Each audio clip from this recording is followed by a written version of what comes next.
So I was literally in my entire review, and my mom was like, "I don't see you. I don't think you're on." I never clicked go live. I was talking to you guys a good 20 minutes, and my mom was like, "I can't see you. Are you on?" Never clicked the live button, but we're here now. I'll say it all over again.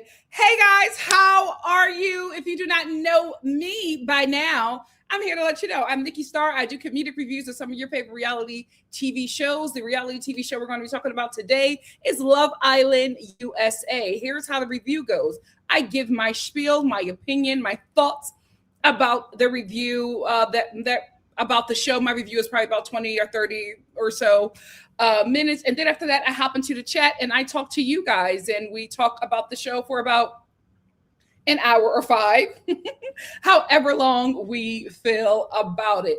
Disclaimer, this is a show comprised of really young people who get little sleep, not a lot to eat, and they're being picked, poked, and prodded by a production of people to give us a storyline and to entertain us. Sad to say, they're like our Sims, right? That's why we get the vote. That's why we have all the opinions. Production is watching and listening to us, and manipulating the characters so that they can be interesting. So give them some grace. They're really young. They're making dumb decisions. A lot of us made the same decisions, but we just were not on TV. We didn't have the world scrutinizing and judging us. And yes, you will not make the same decision that these young people are making today because you're 46. You're 34, right? Just turned 30. Your mind is clear. You would not do what these people are doing because you have lived a life. You have gained some maturity and some wisdom, and you wouldn't do those things today. But you did do them yesterday. There was a time when you made the same decision. So just give them grace. And also, if you're watching the show and it's not feeling fun, and you don't feel like you're having a good time watching it, and it makes you feel a certain way to where you start to dislike the people that you are watching, and then you feel like you need to hop on social media and fight with strangers that you've never met about people you've never met, maybe you need to stop watching this show. It should be fun for you. If it's not fun for you, turn it off. Let's get into this review yet again. So Jen and Gao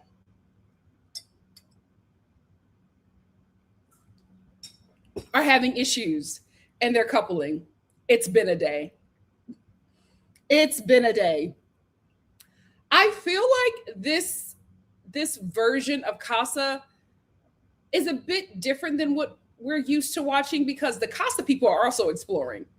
Normally it's the OG crew, the OG cast that's exploring, but Casa is exploring as well. So Jen sits down with Gao and she's just disappointed because he tells her that he wants to explore Kenzie. And she's basically like, well, I chose you to explore you. What do you mean to tell me you're going to explore somebody else? That's not how this works. And I kind of got to agree with her, because I'm just like, normally the bombshells explore the Casa person that's interested in them. The Casa people are acting like they're OG cast. It's like, you don't have the options, Gal, to be exploring everybody. You should be exploring the person that picked you and wanted you to stay to explore. So now she's feeling some sort of way because he's exploring. She goes and tells the girls that, she's a little disappointed. She's not mad at Kenzie. Her and Kenzie sit down later and they have a talk. She's just like, you're my girl. I'm not mad at you about that, but I'm just mad that I chose him to explore with him, and he's letting me know that he wants to explore other people. What? And I get her confusion, because I was confused as well, because a lot of the Casa people are doing that. They're exploring other OG people, and I'm just like, shouldn't you explore the person that's interested in you or that you came on the show for? I feel like TT is the only Casa person doing Casa bombshelling, the way we're used to. These Casa people are just like, I'm gonna check out this one, this one, this one, this one, and that one, and see which one I like. And I'm like, that's not how this goes. But maybe there's new rules because the Casa girls and boys are doing the same thing. So maybe there's new rules that we have yet to understand. But I kind of do feel Jen being a little like, wait a minute. I chose you to stay because I wanted to explore with you. You are not the explorer. I'm Dora. Not you. You're swiper no swiping. What are we doing? You are not supposed to be exploring. So I kind of do get her frustration. But I have to say this, Jen. Kenzie is the least of your worries with Gal.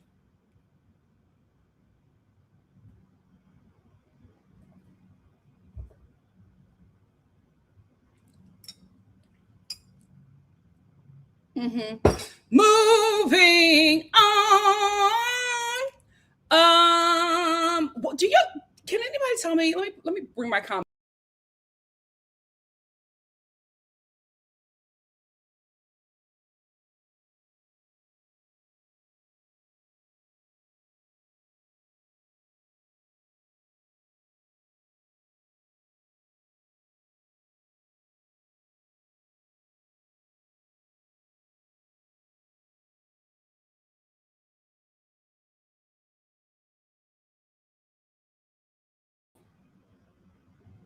I don't know. I don't know what happened. So if you're new here, sometimes StreamYard kicks me out. But I'm back. Hallelujah. I don't even know what I was saying before I got thrown out of my own damn live. Trinity. Does anybody know why Trinity is sleeping in soul ties? There was a whole empty bed. Now I'm wondering if somebody told her to do that because my girl is not dramatic. Maybe she was told to do that by projection, but I thought that it was weird that there was an empty bed and she chose to sleep in soul ties. And she even quoted and said that she even said that it wasn't comfortable. So I'm like, why would you choose to do that if there was an empty bed? Because you gave Corey to Melanie. So you were just going to be in an empty bed by yourself. Are the OGs not allowed to sleep in an empty bed? That was so odd to me. If you know why, if you got some insider tea, let your girl know. Let your girl know.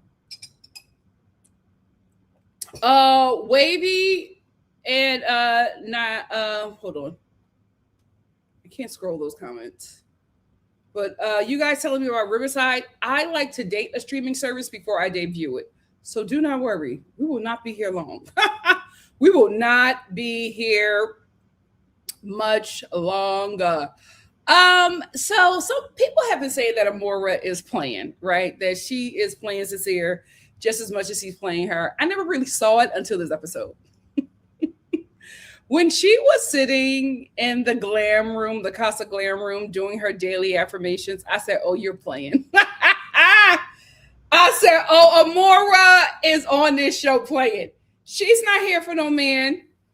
She's not here to find love. She's here to either touch that 100K, or if she's not touching that 100K, she's leaving here with more popularity than when she went into the villa. And into Casa. And you know what? I'm not mad at the girl. Get your coins. Get your coins. But she's playing. And I think if Sincere would have hooked up with anybody, he hooked up with the right person. Because I feel like they both have an understanding and are on the same playing field. If she gets in, she gets in. If she doesn't, she doesn't. But she still gets something out of it. So smart girl. Because them daily affirmations, I said, you're playing, mama. You came on this show playing, and I am not mad at it. Get your followers up. Get your brand endorsements. Go. Get something out of it. I am so glad that this show keeps filming Casey and Corbin. Keep on showing them. Keep on showing them. It is something about them when those two link up. It is like the evil oozes out of them. Every time they sit with each other, they will not waste time dragging. They will not hold off on dragging the OG Casa girls, the OG Villa girls. And I don't know why. I'm playing. I do know why. They are mad at the women because they actually had to treat them humanely. That's what this red pill nonsense is. And I don't know how this generation is going to be saved. I don't know what's going on because the girls are red pilled as well. The girls are red pilled as well. Just listen to the fan base. The way the fan base is getting mad at Anaya for not enduring Casey's lies, the way that they are, beating up the women for choosing themselves is absolutely insane. So it's a huge red pill problem with Gen Z, because for these two to think that the things that they are saying is normal and not even check each other on the nastiness that they are spewing about the OG Villa girls is absolutely insane. Do they know that they're being watched? What is going on? I feel like Corbin and Casey do not know that every movement, every sound is being recorded. But they are operating like they do not know that. When they get together, they just become two deeply awful people, comparing the girls. Oh, the Corbin's like, the Villa girls, they don't match up. They don't match up to the Casa girls. Like the Casa girls, they like college girls. But the Villa girls, they like high schoolers. Excuse me. What are you talking about? Parmesan, Parmesan, whatever her name is, the Parcha. Oh, she acts older than the Villa girls. She actually does it. I cannot believe that big grown woman acts like that. She acts dumber than Corbin. I feel like between her and Corbin, they share one half of a brain cell. It's insane how stupid they both are. Absolutely frightening. But if you think that she acts older, if you think that Parmesan acts older than the Villa girls, she should. She's damn near 30. R. Kellyisha should have never been in your DMs a couple years ago. You were a teen. She was big and grown. She's a weirdo. So she may act a bit mature, which I highly doubt, because she is. That's a grown woman. She is. Maybe you ignored her in your DMs because you maybe felt like she was being a predator, which she probably was. Maybe that's what it is. But to sit there and drag the Villa girls, to compare him and Casey, comparing them like they're so much better, you fools. These are the kind, that's what I keep on telling y'all. Never get mad about them NFL or NBA guys that are choosing these non-Black women who just want them for their money, right? Or entertainers, Black men who go after women like that, and not just the non-Black ones. It's a certain kind of woman, the gold diggers that they talk about, that they get angry. Oh, she stole all my money. You're a fool. You're a fool. Because if you didn't catch that, you're an idiot. Those are the type of guys, Casey and Corbin, because they are so stupid. They do not realize that these girls are only acting like that because they are Casa bombshells. Their mission is to get in the Villa and to touch that 100K. And the reason why they are so aggressive with these men is because they have a higher chance than any other bombshell on the show to touch that money. Because now we're at the halfway mark. So they have a higher chance. So they're very aggressive. That's why you have Sydney asking KC, what can I do to be better? Sydney don't talk to men like that outside of this show. Sydney got a purpose, and that's that 100K. She don't want KC. TT don't want KC. They want that money. Parmesan don't want Corbin. She don't want nothing Negro. She told him that to his face. The white boy is husband material. You're a clown. You're a minstrel. I don't even want to kiss you in public. Right? My God, today you are clicking and clacking. But they are so foolish. They do not understand that these women are treating them like that because they have a goal. And their goal is money. and they do not get it, and they feel like they are being so special, so street they're so amazing. These girls are finally catching it. That's why KC has aura. That's why KC has powers. He's an idiot. You can't see that. You cannot see what's happening here. You really think that a woman like Sydney would sit down with a man she's just met and say, what can I do to improve? That girl is trying to get some coin. And if you can't catch it, my God, today, you're easy licks, you're easy marks, and y'all only catch it when the girl has bled you dry. That's when y'all finally get it. Oh, she never wanted me. She wanted me for my coin. You didn't know that? You didn't catch that? She sat there and said, what can I do to improve after knowing you for not even 24 hours? And you thought that was normal? You thought that's how you're supposed to be treated? Red pill nut jobs. Red pill nonsense. They're listening to these losers who are sitting in front of a podcast mic, lying and telling them every and anything that they want to hear for a coin. You are being conned. And you can't catch it. They are telling you that women who have more rights and freedom, well, not so much now, than your grandmother did, that they are going to enslave themselves to be with you willingly for no coin. And y'all believe that nonsense. Absolutely disgusting. But I'm so glad that the show keeps on filming them. I am so glad that the show keeps on filming them, especially when they get together. They are rotten human beings. Absolutely rotten. The way they talk about those women, like they hate them. But here is the problem. They do not like the fact that they had to treat the Villa girls humanely. They had to make them breakfast. They had to be kind to them. They had to listen to them. They couldn't throw them away and be nasty and snide and still be able to have access to their bodies. No, Kata said, wait, I don't want to kiss you yet. I want to get to know you more. Corbin don't have to ask these ladies for a kiss. They're kissing him as soon as he wakes up.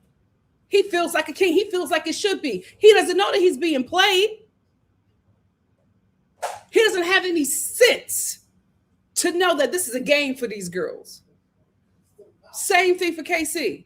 You have aura and sauce and power because these girls are hired to do a job, and they're doing a job. Not too much on KC. No, it's going. No. It's going to be much on KC. Not too much on and KC this tonight. is my thing, honey. You've lost them. You need to read the comments. That's okay. You've lost the Star Family. I stand alone. Don't need anyone because I'm Mel. Just came to well, have here's fun. the thing. Are you seriously still defending him after watching this episode? I will have my comments a little later when you get. No way you can still defend him after watching that episode. I have something. A woman of daughters. You cannot. I know you play boy mom, but as a woman of daughters, you cannot sit there and watch that conversation with those two young men and think that that was appropriate. No way. I'll let you have your comments when I'm done, but no way. No way. Anyway, she beats me up on I'm glad that the show is showing them young men for who they really are. And I'm glad you're also, the audience is getting a visual of red pill young men. They are so far gone, they don't even know how awful they are showing up. They don't even know how disrespectful they sound. They do not get it. They think that they should treat women like this, and they do not know that the women who are allowing themselves to be treated like this are because there's a purpose, and the end purpose is and the end goal is money. TT would never let Casey or any of them treat her like that. But she's on a mission and she's doing a job, and when that job is completed, she's blocking that boy. She probably gonna act like she don't even know him when they get to the airport, the Fijian airport. But they don't realize that. If you want to treat a woman like that, you gotta pay her. But they want to treat women like that without any money. KC wants to treat Anaya how he treats TT with no coin. The difference is Anaya got coin, so she don't need that. She wants respect. She wants honor. She wants to feel safe and comfortable with you. He doesn't want to do that. He doesn't want to do the work. Same thing with Corbin. They hated the fact that they had to treat those girls humanely. They hated the fact that they had to make them breakfast. They hated the fact that they had to be kind. KC loved, that's why he couldn't keep a straight face. He loved the fact that he was disappointing TT for Sydney. Because he knew that TT would still stick around. But he doesn't have any sense to know that when that girl said noted, that was his first warning. But he's not catching it because he got aura. And he got his powers now in the villa. Woo! They're going to have a rude awakening. They like the Casa girls, not knowing that the Casa girls are doing this because this is what they were hired to do. So they think that they can treat these Casa girls like sex workers and strippers. And they will still want to be with them because they're such great guys. You are being allowed to treat them like that because money is on the line. That's it. But in their mind, they're like, this is how it should be. This is how I should be able to treat women. And I should be able to go back and forth between two women, sleep with one in the bed one day, do all freaky stuff with her, sleep with another in the bed the next day, do all freaky stuff with her. And they will understand because I'm such a good guy. I'm such a great catch. In their minds, they're thinking that that is how it should be. That is how they want to treat all women. That is why Casey is mad at Anaya because he can't treat her like that. That's why they don't like none of them girls in the villa because they can't treat them like that. Bring on movie night. We better have movie night on Sunday. We better have movie night on Sunday, or what's the point? What is the point? You know what? Splits McGee, also known as Kenzie, she's not my favorite, but she gave them girls some great advice. She was like, listen, the boys are over there having a good time. They're doing whatever they want. They are all so unhinged. And we're sitting over here sad and depressed while they're all having a good time. She was like, we need to be doing the same thing too. If the boys are turning up, we need to be turning up. We need to be enjoying this Casa experience because the guys are absolutely enjoying their Casa experience. Listen, Corbin not taking her picture ignited something in her. She knew what it was. She knew she immediately clocked it. He's an F-boy. I'm done with him. I'm cool on him. And I absolutely believe Kenzie because when she said that she was done with Zach and that she'll never talk to him again, she meant that. She has yet to talk to Zach since episode 1. So when she's done with Corbin, she's absolutely done with Corbin. And I appreciate her for that. I will say this. Sincere and Melanie, wrong couple. Sincere and Melanie, I will say, I like them in their Casa couplings. They're not going to pick those people. Sincere is not picking Amora. She is not picking Corey. I will say this. Corey does have a chance. I don't know if he's going to pull through, but when I saw her talking to the Afro-Latino in them bedazzled jeans and Timbs, I said, right up her alley. Right up her alley. He has a shot. I don't know if he's going to be able to pull it through because she loved her little bow-legged liar. So I don't know. But he definitely has a shot. But I like her with Corey. And I like Sincere with Amora. But I don't think they're recoupling. I don't think it's going to happen. It should, but I do not think it's going to happen. So in this episode, we get a mailbox shows up out of nowhere, and Kenzie sees the mailbox in the villa, and she runs to open the mailbox, and she reads it, and it says to the girls, and she opens it, and it is pictures of the guys acting a fool in casa. She runs and gets the girls and shows the girls. Kata sees Zach shirtless kissing that sugar plantation princess, and she immediately starts breaking down and crying and just feeling really, really bad. And I'm just like, Kata, Kata's my girl, sis. You too fly to be falling out over Zach. She was really, really, really, really, really hurt, and the girls were trying to comfort her, but she was gone. She just collapsed and was just in full tears over that guy. She's in her confessional calling herself stupid for liking him. And now I'm just like, did you actually sleep with him?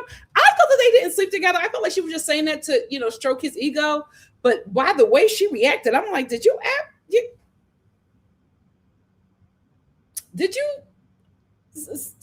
sample his British beans? What's going on? What is going on, Kata? Over Zach?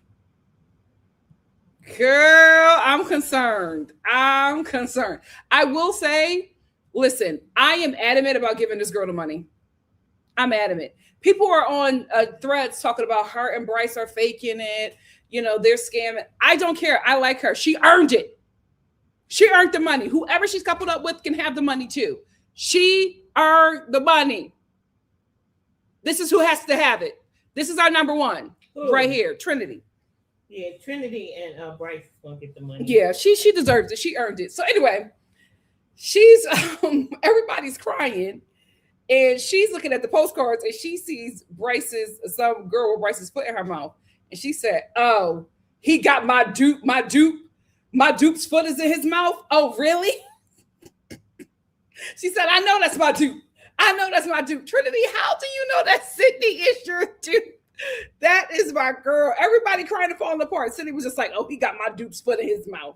Oh, because I know he liked feet." She was the only one who wasn't broken up. She was hella annoyed. Melanie, however, she did break down. I think Melanie was just like caught off guard by everything. Because the thing about it is the girls just immediately started comforting Kata because Kata just fell out. So they started comforting Kata. And then after Kata was, taken care of, Melanie picked up the postcards again and she threw herself out. Like, oh my God. She was like, this is outside of our challenge. This was not a challenge. You was considered outside of a challenge. It's like, I can't believe since they would do this to me again. Like, why would he want to lose me? Girl, you're not going nowhere and neither is he. Stop this. And you know who really was playing? Who really was in that villa playing? Ooh. And I have got to be honest, this is my girl.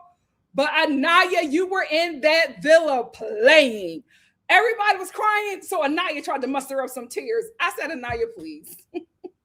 You are happy with Prince Naveen. She was trying to muster up some tears. So she walked away and she started to break down crying. She finally was able to make herself cry.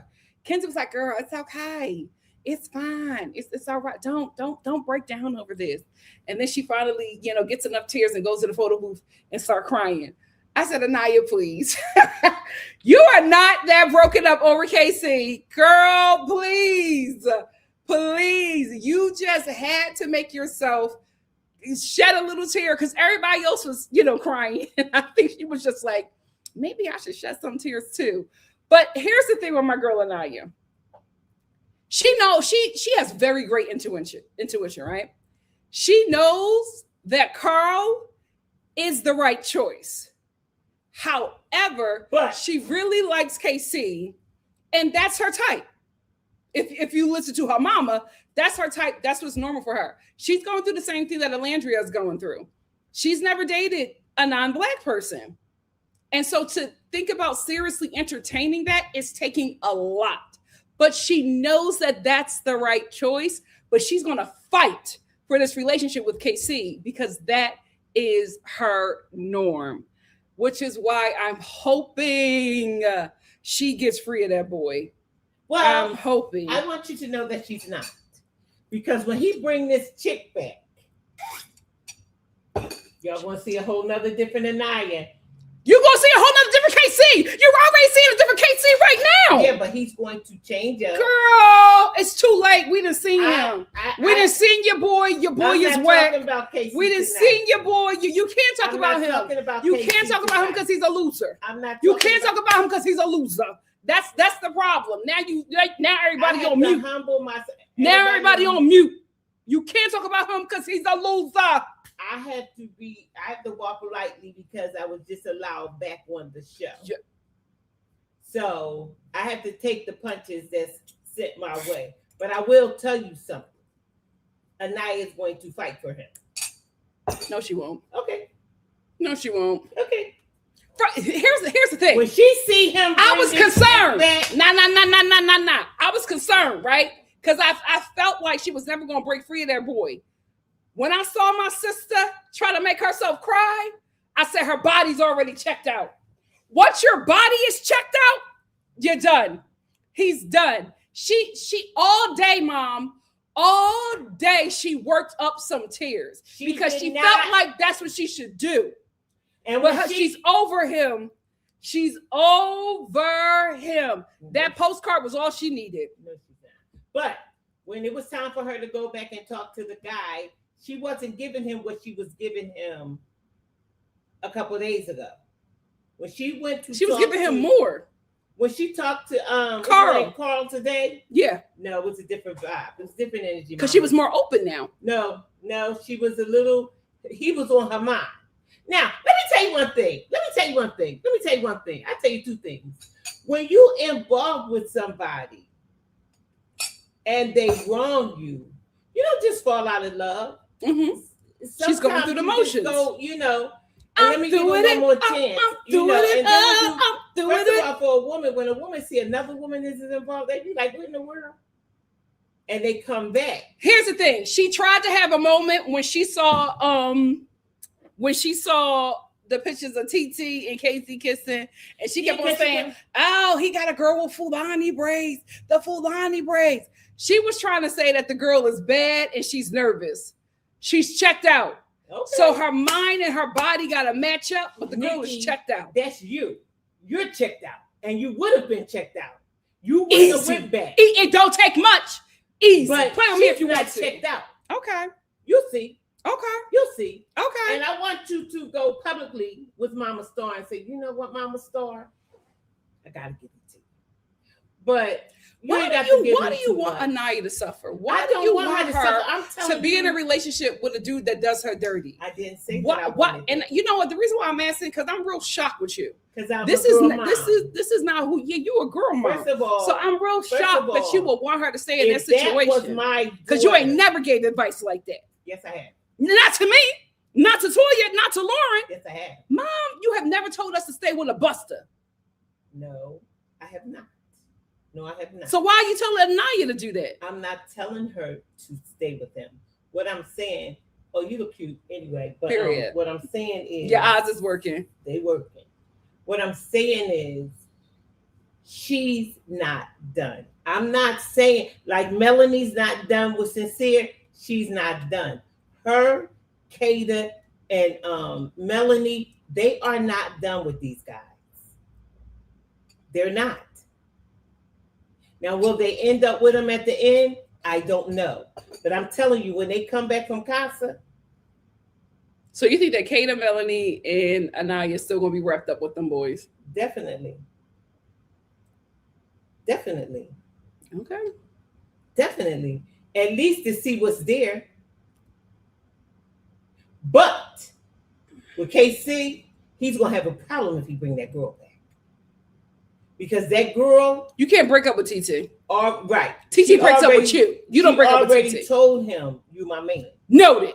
Ha! So if he bring her back, he's going to have a problem. Mm-hmm. So all that he's doing over in Casa and Anaya and all of that, he's going to have a problem. They may have to put her off the show. And he can go with her. She coming with all that rah-rah. Period. And Anaya don't deserve that. She don't. But I hope my girl is checked out. Anaya gotta make a choice. Do she want to keep Carl or wait for him? It's going to be coupling. Yeah. So if she say let Carl go and she's waiting for him to come back, because he's coming back with TT. He said it. With dumb self. Your boy. Because he's not going to be able to get rid of her. So he needs to have his fun and just leave her there. Because he ain't going to get no money. The money is gone. The money is gone. He's not going to get the money. He better get views and likes and girls. Oh, he gonna get some birds. Yeah. He gonna have a huge bird. He's not going to get the money because he don't know how to play right. He's not smart. He's not smart. He don't have wisdom. Busy, but see, the thing is, Casey let us know that he's a product of a Rolling Stone. Yeah. So nobody should be surprised by how he's operating. He laid his hat, was the song. And when he died, he left us was alone. So y'all had that. Yep. But anyway, are you done, Mama Star? He is not going to win the money. No. Trinity and Bryce, or the Hearts of America. Trinity and Bryce is going to win the money. They're playing the game. Yeah. But they don't want to be with nobody else because they are the winners. Yeah, they know it. They absolutely know it. And that's all I say. Star family, I done put KC on the shelf. No, you didn't put KC on the shelf. I done put him on the shelf. He done played himself. Well, the boy moms is putting KC on the shelf. He done got the whole Star family against him. So he on the shelf. I can't ride like that. Child. I can't ride dirty. It's a new season, child. It's a new day. So anyway, the boys then they get a postcard. Crystal with the clapping of the hand. They get a postcard from production. And Ian, the voiceover guy, he was just like, that mailbox has been there 5 hours and they still have not noticed. The producers had to tell him. Yeah, they had to tell him. Go check and so Corbin told Zach that there was a mailbox there. Zach was like, oh no. So he wants to go open it. And it's the girls being naughty, but not as naughty as they were being. Zach, his stomach drops, right? Because Zach, he knows how the show operates from his brother. He wasn't expecting no postcard. So his stomach drops and he's like, oh my God, I know if we got this, they got one. And she probably seen me kissing Alana outside of the challenge. Zach knew exactly the picture that production sent to Kata. So he was sick to his stomach. The rest of the guys try to act like they didn't care, right? So when Corbin sees what Kenzie is doing, Parmesan, she gets excited. She starts kissing. She's like, yes, yes, yes, yes, yes.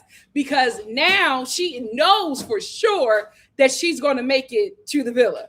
Now that Kenzie is on somebody else. So she's just like, yes, I'm excited. I'm making it to the villa. And she starts kissing Corbin. And the guys asked Corbin if he hears. He's just like, no, I'm fine. I knew she was going to do that. Like, I don't want Kenzie no more. I'm good. I'm good on her, right? But while he's saying that, Parmesan is trying to kiss him. And he disassociates because he does care. He does care. You think he cares? He absolutely. That's why he disassociated. He absolutely does care. And then you see KC looking at the postcard. He's like, "Oh, Anaya got her leg up. She ain't never did that for me. Now she doing it with some guy that she just met. I thought she wasn't like that. But you don't care. You got TT. So why you mad that Anaya got her leg up with some Asian dude? Well, why you feel a certain way?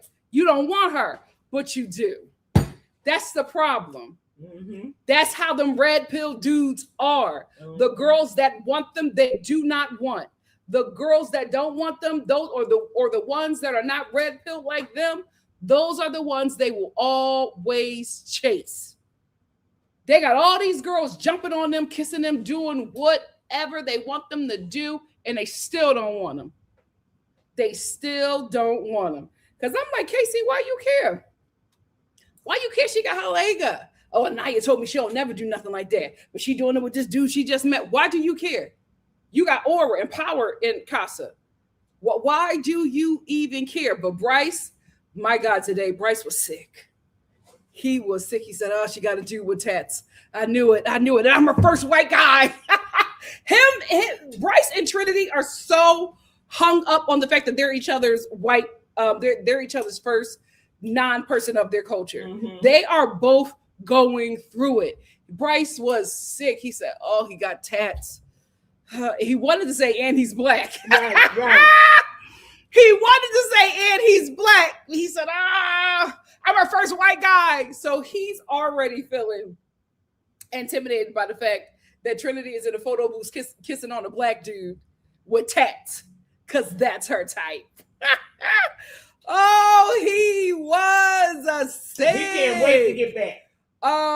He needs to wait, because right after that, Trinity is dragging the guys. She's sick of all them, right? And she starts going in on Corbin and saying that the guys ain't worth change for a quarter and they are losers and everything, and they don't need them. And Kenzie was just like, "Wait a minute, hold up. I actually did like Corbin." When Trinity was like, "Oh, I'm sorry. I thought you ain't rock with him like that no more. I didn't know." Because Kenzie started feeling some sort of way about the way that Trinity was talking about Corbin, because it started to be a reflection of her. And Kenzie was like, "Well, wait a minute, hold on. I did have feelings for him at some point." And Trinity was like, "Oh, I'm sorry." "Oh, forgive me, girl. I did not know. I thought we all couldn't stand the boys because of what we saw. Maybe that's just me." Mm-hmm. I love Trinity. Give her the money today. So then we cut back to the guys in the villa. KC still talking about Anaya. Talk about, "Oh, she on the thin line now. She on the thin line now." And then they were just like, "Oh, do you think she's on the thin line because of the new guy?" He was just like, "Can't be, because I got more leeway with her, because I poured life into her." Wait a minute. I thought you going back with TT. Okay. Casey is either going to do two things: take TT back and still try to explore with Anaya, or come back without TT and try to recouple with Anaya. Because the way he was talking about her like he wasn't done. But before you saw that postcard, it was a wrap with Anaya. Y'all had nothing in common. She didn't appreciate you. You couldn't do nothing to her. You couldn't do nothing sexually to her. Now she's on a thin line, and you got more leeway than Carl because you poured life into her. If you don't want her, why do you care? If you don't want me, then don't talk to me. Go ahead and free yourself. So yeah. I'm confused now, Casey, because why are you talking like you still in a coupling with this girl? Like y'all still together. I thought it was TT. You and Corbin were talking about how y'all bringing back Parmesan and TT. We'll see. Now you talking about Anaya on a thin line. Why would she still be on a thin line with you if you're done? Why are you talking about how you got more leeway than Carl? Because you pour life into her. Why do you care about pouring life into her? Ooh, here's the thing. Casey gets on my nerves. I don't want him to go yet, because Casey has a reality check in that villa, and we need to see it play out. We need to see that reality check play out. I will say it's absolutely so scary how nasty Casey is to Anaya behind her back. Absolutely so scary. So after this, Trinity tries to rile the girls up, and it's just like, listen, they got their number twos. We need to start working on our number twos. So basically she's gearing the girls up to bring somebody back or recouple with somebody. Because she's like, we saw what we needed to see. They're over there having a good time. We need to turn up, have a good time, and start working on who we bringing back to the villa. Who are we sticking with? Who are our number twos, since they got their number twos? Then Melanie, she walks over to Anaya and Kata, because they're at the fire pit looking lonely. And Melanie was just like, let's tighten up. Let's tighten up. We haven't fully immersed ourselves in this experience. We have not really had the time that we should have had, that the boys are having, because we're sitting back waiting for them to come back while they are over there having a good time, not even thinking about us. And she says, you know what? We look real dumb. We look like those girls and sound like those girls who's just like, oh, he can play out there just as long as he's coming home to me. We look real stupid. And I was like, yes, you do. Thank you for waking up. Thank you for waking up, my sister. And she's like, we need to get our heads in the game and we need to start exploring. We got good guys. How you feel about Carla, Naya? And Naya's like, oh, well, we have really good conversations, great conversations. I like talking to him. And Melanie was just like, yeah, that's how it should be. Kata, what's up? And Kata was like, oh, well, he's really cute. I may try a couple to cuddle with him tonight. I'm not sure. And Melanie's just like, cuddle. We are cuddling tonight with these guys. Kata is not cuddling. Kata gonna try. Mm-mm. I thought it was so cute how they were gearing up like they were going to war. Melanie was just like, Operation Cuddle. We are cuddling with these boys tonight. We're going to find a spark. I feel like they're all going to recouple, and it's going to be a bloodbath when they all come together. And you know what? This is what we need to see. This is what we need to see. Because KC going to definitely say, can I chat with you or not yet? I do not. I hope she does not entertain him. Let me tell you something. I don't know what Jen's game plan is, but I do believe that her game plan is to stay in the villa, because when she saw that Gal was exploring, like he was an OG cast member and talking to Kenzie, she decided to start talking to Brown Tooth. And she was just like, I'm interested to see what's going on with you. And when she willingly kissed Brown Tooth, I knew that my girl was trying to stay on the show. Because ain't no way. Because if we see that tooth in 4K, you see that tooth in 10K. Mm-hmm. So for you to willingly suck on that tooth lets me know you're playing to win. You're overlooking that tooth for that 100K. The fact that you think that you got a shot, hey, I like the confidence. And I hope it works out for you, girl, because I wasn't seeing it for her, but when she sucked on that tooth, that brown dead tooth, I said, my girl need the money. She probably left and had an eviction notice on her door. She need the money. Trinity, you got some competition, because Jen will do whatever to touch that money. My God, today. So we finally get a Blasia kiss. It was more of a peck. Here's the thing. Carl's a gentleman. He is going to go at Anaya's pace, which is what she needs. So I am not mad at the pace. He's being very respectful of it.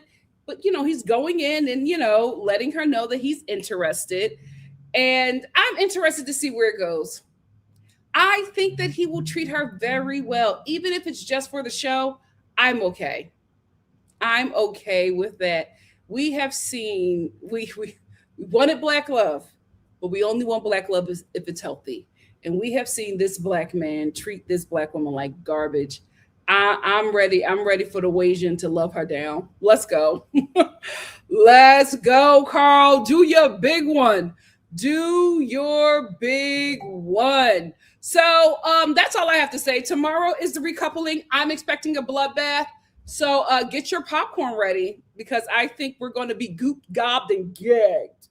But I'll be here to review it. What are your thoughts? Again, guys, there are a lot of comments in the chats. Please make sure you like the video. But there's a lot of comments. I want to try to get to as many as I can. If you really want me to see your comment, you got to super chat the girl.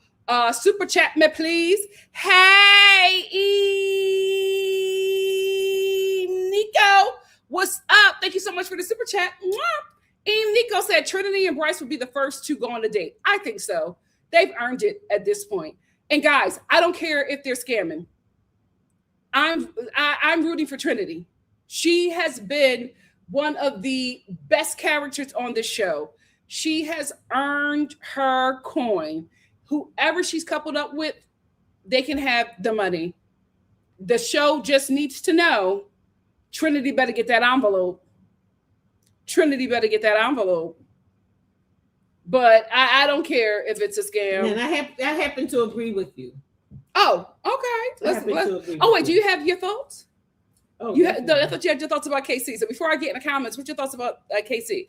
Thank you, I am Nicole. I already gave you my thoughts about KC. I will not be speaking on KC tonight. She put them on the shelf. Okay, so so y'all can You just a baby boy. You not the real McCoy. Your baby boy need a spanking. Whatever the case may be, I've already spoken, and I will not be speaking on that anymore. The Star family and the star of our show have already spoken, and I am. Look around, everybody, on mute.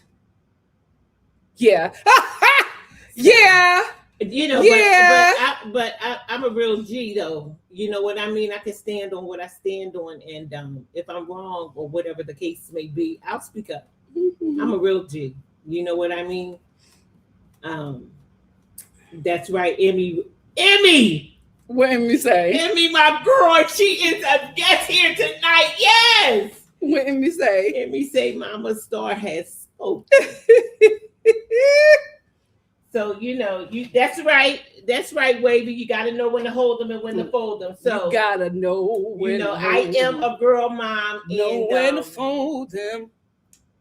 I stand on. I got to stand on principle. So I put KC on the shelf. However,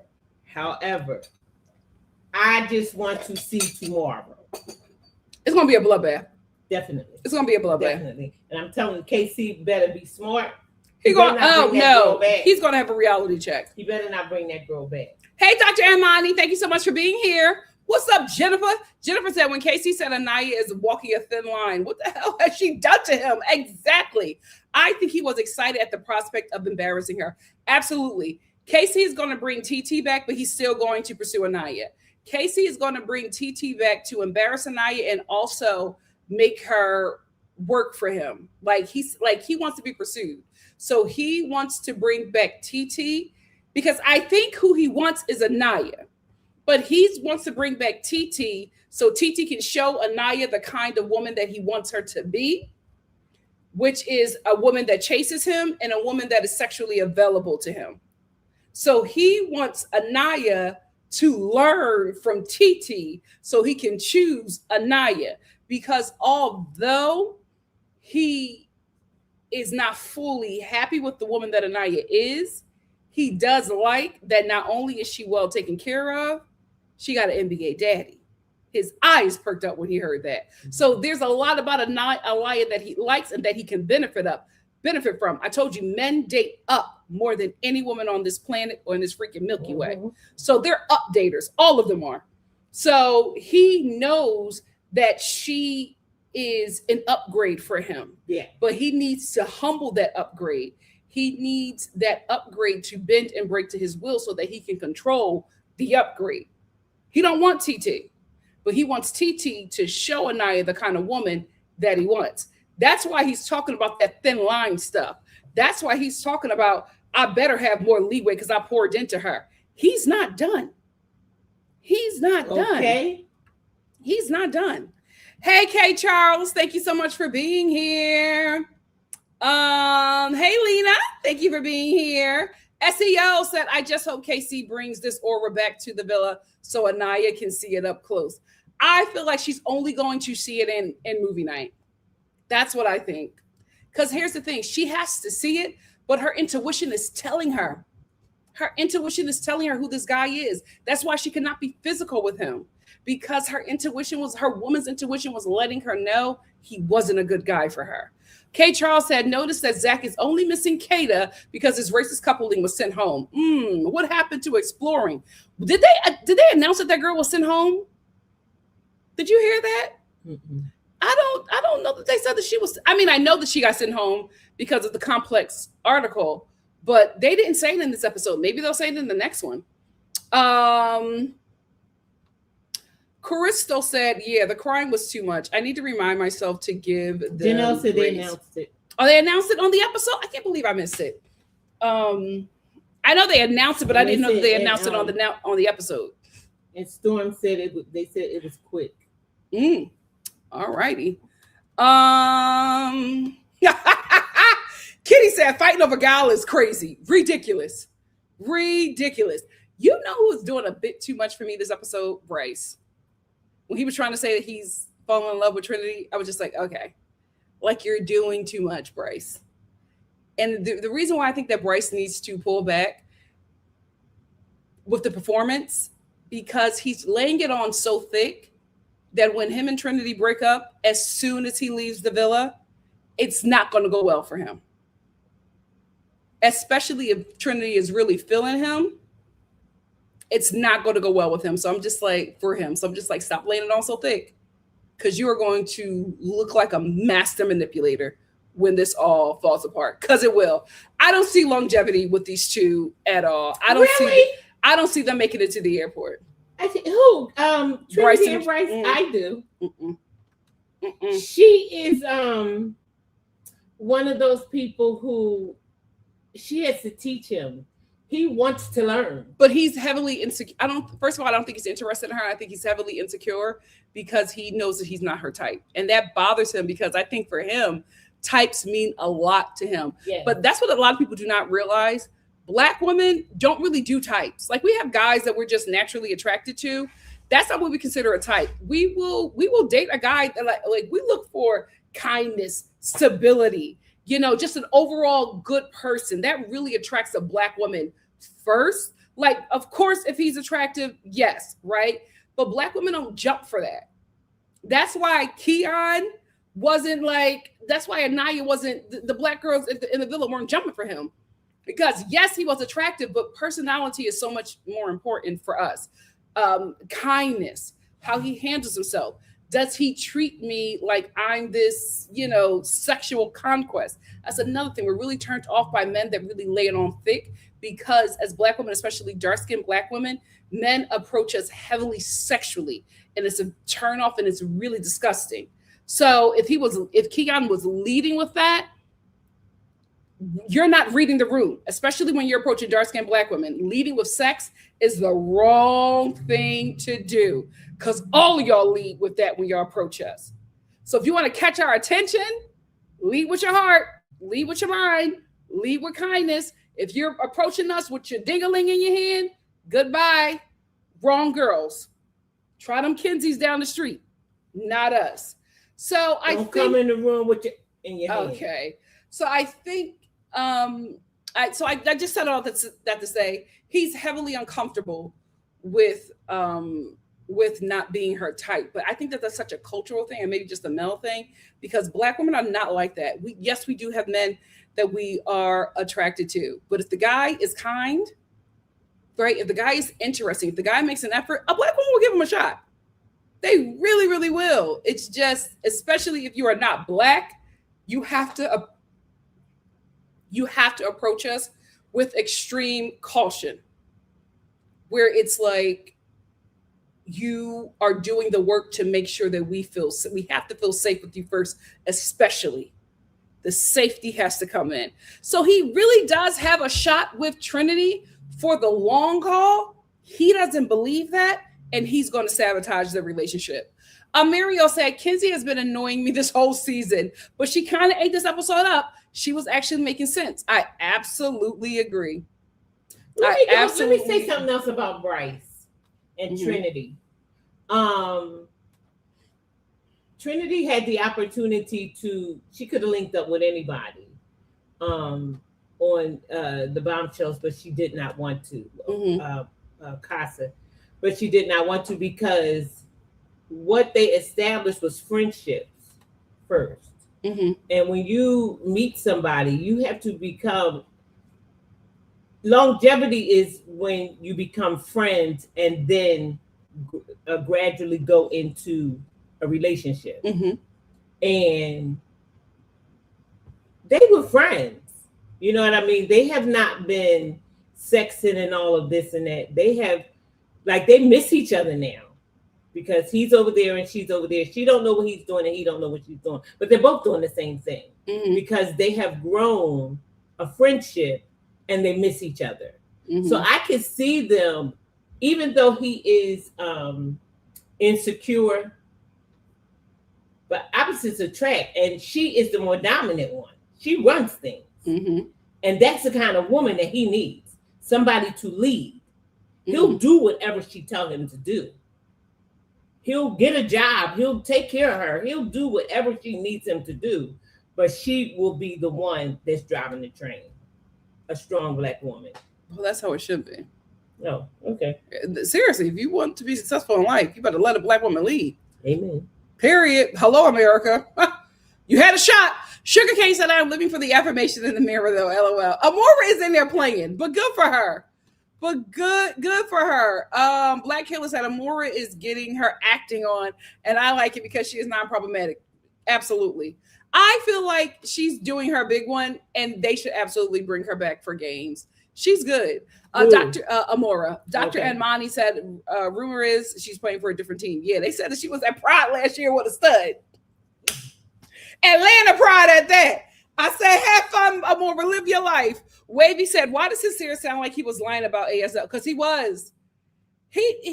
Amora said, can you tell me something that that nobody knows about you? He said, oh, that like we wouldn't know about you. He says, oh, that I do sign language. I know how to do sign language. She's like, oh, really? Sign's nothing for me. He said, oh, I'm gonna sign your name. And the first thing he does is, I think that's A. Wait, why did you say that you know how to do sign language if you really don't? He just lies so much. He can't help it. Neglectic said, I think if Islanders don't sleep in a coupling, I think producers make them sleep outside soul ties. I think they can do single beds after recoupling. Oh, okay, maybe that's why she slept outside. Hey, Lewis said, Nikki, I needed to say this the other day. Do you know Anaya called Casey grandpa? But when Casey said grandma, every Anaya fan been acting selfish. Well, here's the thing. I'm not gonna say nothing. Here's the thing. Here's the thing. They were both saying that about each other because they're both very vanilla. You saw how vanilla Casey was when he was talking to Sydney. He even told her he was vanilla. She out-freaked that boy. Okay. He got a little nervous, but he was calling her. So they call each other grandma and grandpa, right? But he was calling her grandma to Corbin when they were both dragging her and talking about how boring she is. So the context was different. So I think Anaya fans were right to be annoyed with how he was speaking about her. Zora said Amora's affirmations were ridiculous and that voice she put on for Sincere, I love it. I really just like being around you and with you. Oh my God, there's a sign, a butterfly. It's a sign from God. She's just what he needs. No, she did go into her Michael Jackson. She sure did. Naima said the way the fan base swore Anaya was going to move fast with Carl, and she don't even cuddle him in bed. They have kind of spicier kisses, mostly initiated by Carl. Listen, she's going to start cuddling now. If she don't cuddle, she's going to be in trouble with Melanie and Trinity. They literally had to have a cuddle challenge for those girls to move on from those boys. Dr. Inmani said the way these men this season are red pilled is mind-boggling, and people are eating this up defending KC. Here's the thing. It's going to get worse. The more and more red pilled these men are, Love Island and dating shows are going to be absolutely terrible for women, and we're just going to watch women be coupled up with men that do not like them, that do not like women or see them as equal or human, outside of sexual favors and childbearing. They don't see them any other way. And it's going to get worse. The younger these dating shows, the younger that they go, it's going to get worse and worse because the younger generation is even more red-pilled. Gen Alpha, more red-pilled than Gen Z. It's bad. Sweet said, Casey, I'm so lost, brother. What the hell? Yeah, that's awful. Storm said, I need the girls to bring these Casa boys back. I hope so. I hope so. K Charles said, the Casa girls are college girls. The Villa girls are high school. Are we seeing the same thing? No way. He thought that Parmesan was a college girl. She don't give college. Not even community. No shade. Vicky said, OMG, I didn't even catch the age difference. That's insane. She's 27. He's 22. Who? Parmesan. 27? 27 years old. And And she was she- in, and she in was Corbin's in his DMs.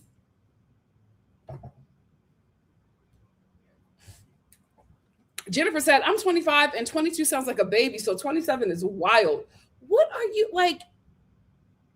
Nick was 24 pursuing Alandria, and she was like, boy, she couldn't even like really handle. I'm telling you, if it wasn't for her mom, she would not be with Nick. It was too much going on with Nick. He was white from the South, and he was younger than her. She was just like, nah, not for me. She had to be convinced. Padma didn't have to be convinced. She was going after that boy years ago. Weirdo, weirdo. And Melina said the girls need to start moving like Kenzie. She's doing Casa correctly. Because one thing about Kenzie, I'm gonna give it to her. When she done with a dude, she done with a dude. She is over. You won't see her running back to no man. When she's done, she's done. I was even defending Zach like Kenzie. It's not that deep. When she said she will never speak to him again, she meant it. We have not seen Kenzie talk to Zach yet. Okay. She meant that. All Day Finesse said KC is still sick. No one chose him. Salty AF, actually, and the lust Tierra has thrown at you has exploded his ego to the point of no return. That's the thing. He's upset because he's so red pilled. He thought that all of those women should be at his door. And when they weren't at his door and they rejected him, he started to hate them.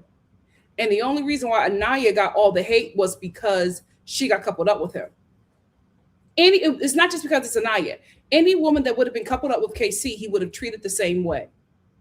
Because that woman needed to feel his wrath for not choosing him. Because the red pill content that he absorbs tells him that he's the alpha male. He is a god.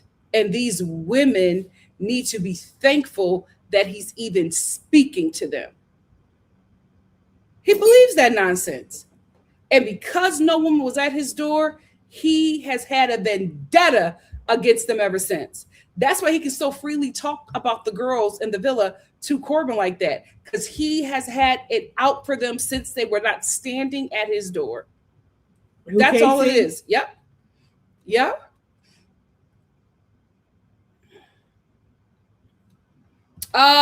Lewis said the same way you said Corbin and Casey was hating on a few girls. That's how Trinity has been hating on Casey too. Let's be honest, for good reason.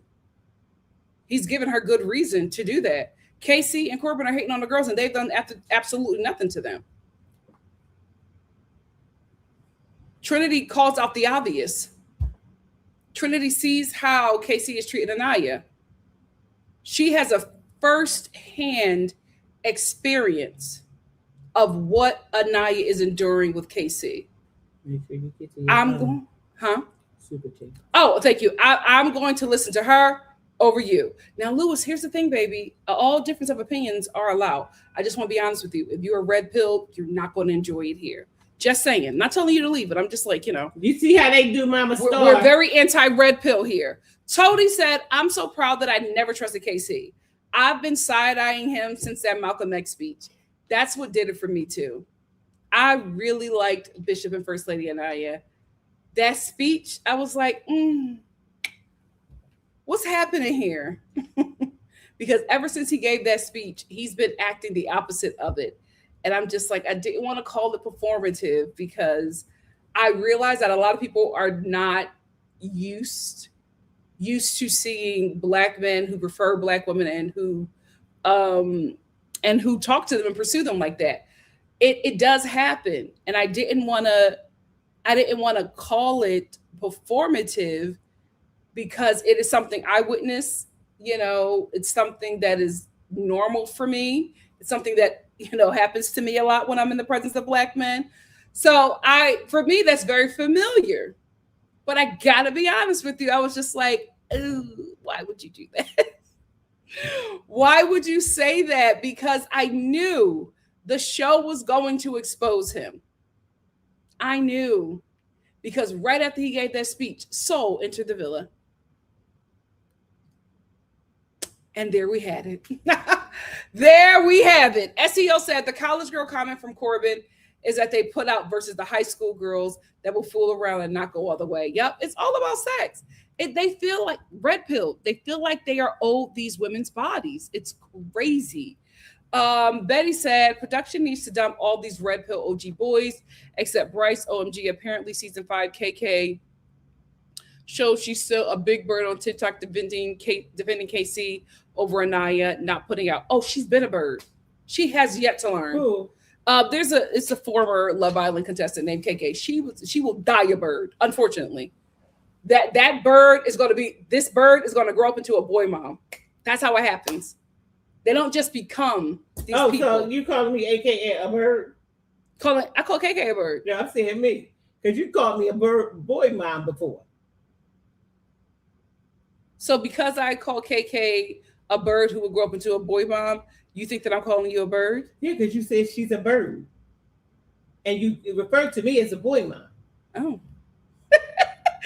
I mean, why are you trying to make this shoe fit? Oh, I'm not trying to make this shoe fit. Why are you trying to make the shoe fit? Yeah, if the shoe don't fit, don't put it on. Don't try it on. Yeah. If it don't apply, let it fly. If it don't apply, let it fly. Yeah. Go ahead on, Nikki.Star. Hit dogs hollering, child. Hit dogs hollering. But the thing about it is, they're going to always get red pill guys. If this show, millennials are too old at this point, right? If this show is going to keep on casting Gen Z guys, that's what you're going to get. This generation is red pilled. That's what you're going to get. Sweet said also in that combo with KC, Casey saying Anaya's name on accident because she's on his mind. That's who he wants. The red pill guys never wants the women that want them. Anaya is who he wants. But he needs Anaya to be freaky like TT. He needs Anaya to be obedient like Sydney. That's what he needs. That's who he wants. Kid in a candy store. He's from this one to that. But here's the thing. If Anaya becomes freaky like TT and obedient like Sydney, he'll get bored and start looking for something else. That demon will never be satisfied. That red pill demon is never happy. It is never satisfied. It is a devourer. All it knows is destruction. Miss Brown Sugar said, and you know KC ain't going to stand on his statement when he's in the villa. He'll just mumble and play the confused nice guy. That's why movie night is essential, Love Island. Please don't play with us. Zora said, KC has been red pill. That's why he's so easily manipulated by other men. Zach, especially white men. Yup. You better clock that. Zora. Hannah said, I stopped getting mad at black athletes only marrying non-black women a long time ago. Because you know the mindset. You know that mindset. Brown Girl said, Corbin had the nerve to say Kinsey wasn't on his intellectual level. Meanwhile, he can barely string a sentence together. And Parmesan, the same thing. The same thing. They are both, nothing in there. Nothing in there. Lauren said, and does KC not have an entire brand built on? Oh, that brand is done. That brand is done. Let me get to my super chats because Mama Star is not playing with me. Super chat. Nala said, we love you, Mama Star. He was cramping your style. They're so glad that you finally got away from KC. Okay, guys. Thank you all. Thank you, Nala, for the super chat. Love you. Hey, Joseph, thank you for the super chat. Joseph said, well, Mama Star, boy, mom on pause. Joseph, stop being messy. Joseph's so messy, pathetic. Boy, mama's on pause indeed. Thank you for the super chat, Joseph. Thank you, Alex, for the super chat. Alex the GOAT. Alex said, I will say that Casey is making it hard to defend him. However, I think his actions are coming off stronger and wronger because he is over Anaya and all that self-sabotaging.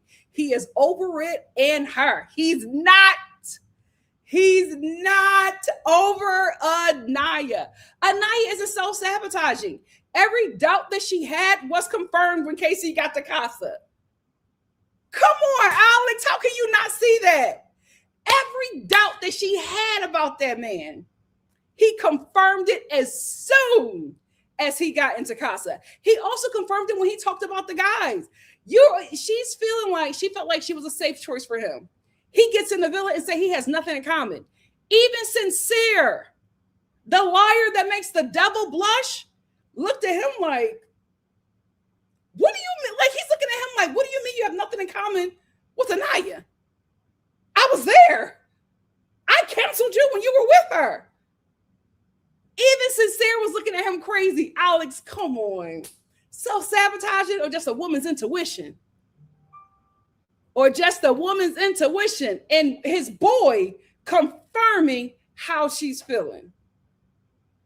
He want that girl. He want that girl bad.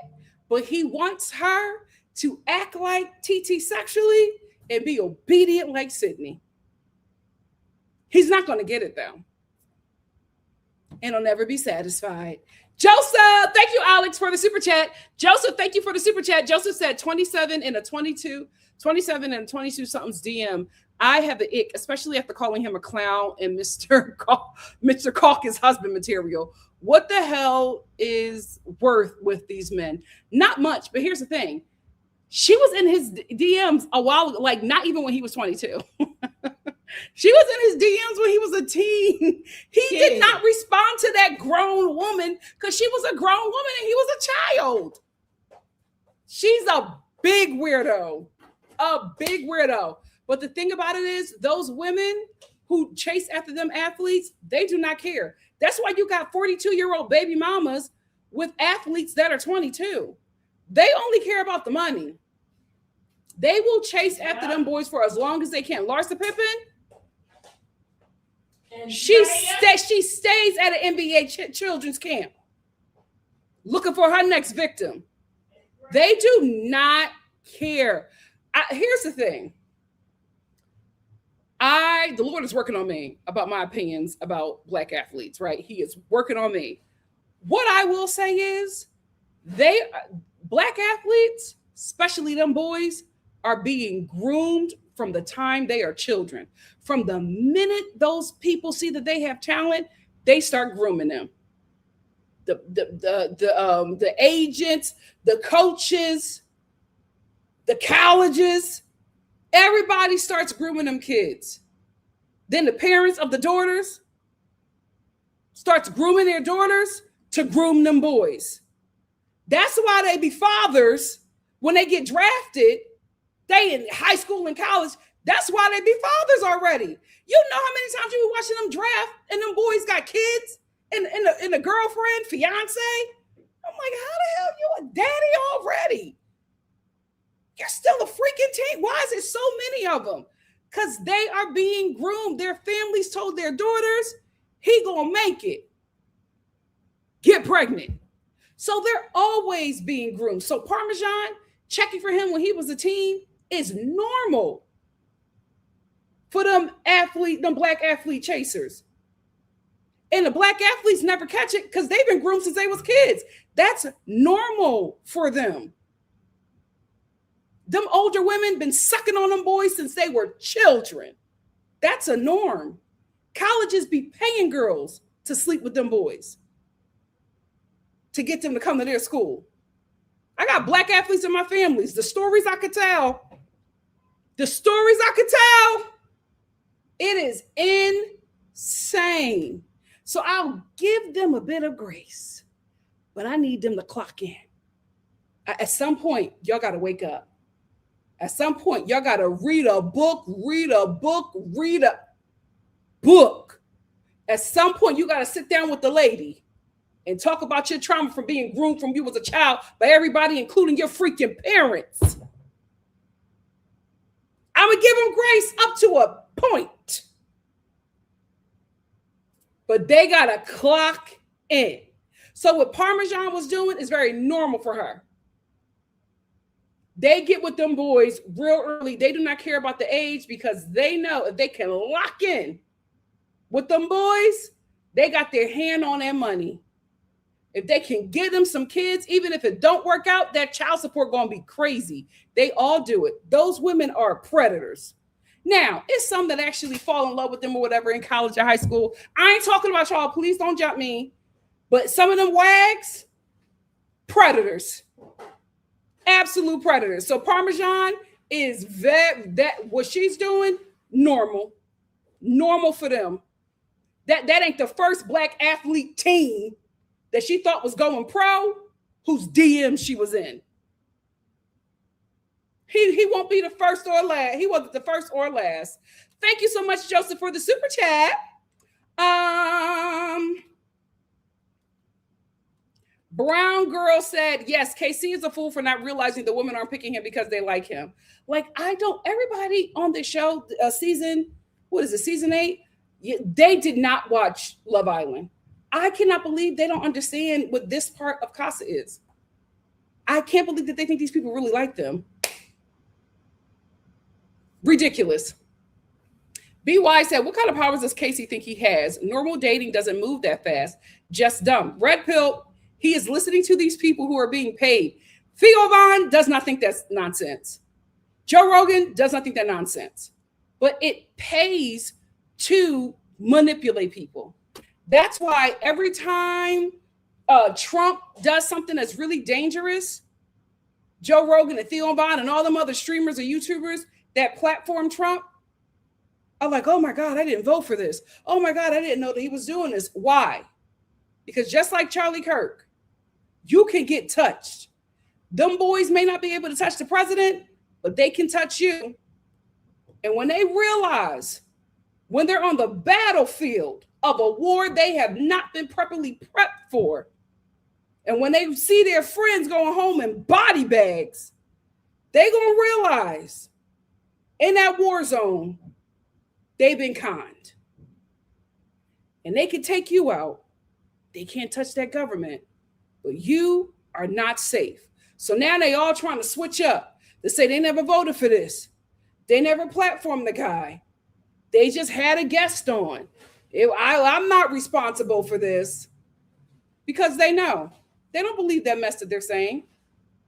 They're trying to do the Howard Stern shock jock thing, where they say outrageous things just to get a reaction out of people. But it's a different generation now, right? Because this generation can't read. This generation can't comprehend. This generation was raised on the internet. They don't know how to write in cursive. They don't know how to do a book report. They don't know how to research without using Google. They don't know how to write a paper without having a computer write it for them. This generation is easily conned because the knowledge and education is just not there. So you're saying these things at damn near 50 or 50 plus, not thinking that people are going to believe this nonsense because your generation thinks critically. But you are saying this to a generation that cannot and was handicapped by their government so that they can be this stupid and allow all this nonsense to happen. So now that it's getting hot, they all saying they never said the things that they said because these people are actually believing them. These people these young men are actually listening to them and thinking of women and start to think of women as slaves, as people as not even as people, right? Young Black men are thinking and willfully believe that they should enslave Black women. Young Black American men are thinking that they should enslave Black women. Sick. But because they just don't have the skills and the knowledge, it is very easy to make these people believe that. It is very easy to con the foolish. And that's what's happening. And it's embarrassing to see this young brother on this show talking the way he's talking. But he believes what he's saying, and he is not alone. It's an entire generation that thinks like Mom. He absolutely does. You have to realize they don't have reading comprehension. They cannot think critically. So they don't understand that if somebody is saying this, and if there is one source on the internet that proves it, they think it's law. They think it's the truth. They think these people are lying to them and saying, oh, this is how I get my wife to do that. This is how. None of them live these lives. They're lying to them. But they do not believe that somebody would make up something just to get money. But those of us Gen X millennials who grew up with the Howard Sterns and the shock jocks knows that these people are just saying these things to get a reaction. Unfortunately for those people, their audience actually believes them. Back then, we knew that they were just saying it just to get a reaction. We knew it wasn't real. We didn't believe it. We just knew that they were trying to get a reaction out of people. Shock jocks. The shock jocks today, people believe what they are saying. The younger generation does. And that's why we're watching these young men speak about women this way and not think that anything is wrong with it, because they've digested the foolishness from those shock jocks as law, as truth, as Bible. And they're going to get out that villa and not think that anything what they said is wrong, because they are going to be affirmed by people in their generation who believe the same thing. It's going to get worse for Corbin and KC, because they're going to have a fan base that is going to fan their lies and their foolishness and encourage that nonsense. Nobody's going to check them. And they're going to get big followings. And they're going to say awful things and get more famous for it. What is being created right now between Casey and Corbin on this show? An absolute danger to society. Just you wait. Just you wait and see. He don't need that Black woman brand no more. He got the red pill brand. That's going to be very, very fruitful for him.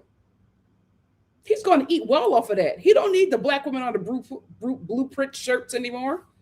Screw them. He gonna make money off of his "the man is God" shirts. Just wait and see. There's going to be millions of people that feed that man, and he's going to get worse. Him and Corbin.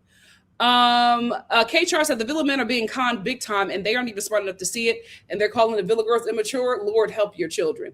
But each Villa is showing what society would be like had women or men been in leadership.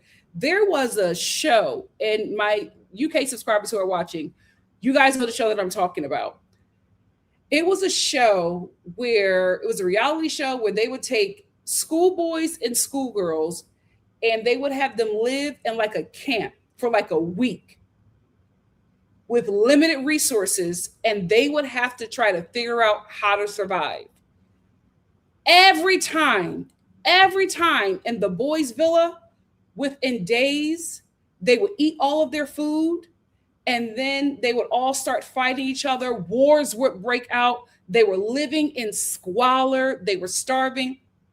Production always had to intervene because the boys were not going to make it a week. When you went to the girls' camp, oh, they had a beautiful society. They were planting food. They were creating cafes. They were braiding each other's hair. They figured out how to wash their clothes. Their place that they were staying at, the camp that they were staying at, was so neat and so clean. It was such a pleasant place. That matriarchal society that those girls had built was such a wonderful thing to watch. And I don't think these kids were more than 10 years old. But we're seeing it right now on this show. And Casa, with the boys, look at all the debauchery. Look at how awful they are together. And nobody's intervening and saying, we shouldn't say this. Oh, this isn't right. Oh, no, the Villa girls aren't bad.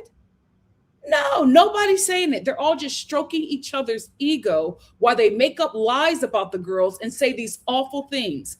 But then, and they're treating the girls in the villa like sex workers with no opinions, no mind. They're just sex workers. Then you go to the villa with the girls. They are having conversations with the guys, considering the boys in the villa, setting boundaries, having respect. It's peace over there. Then you go to the boys' villa, it's debauchery.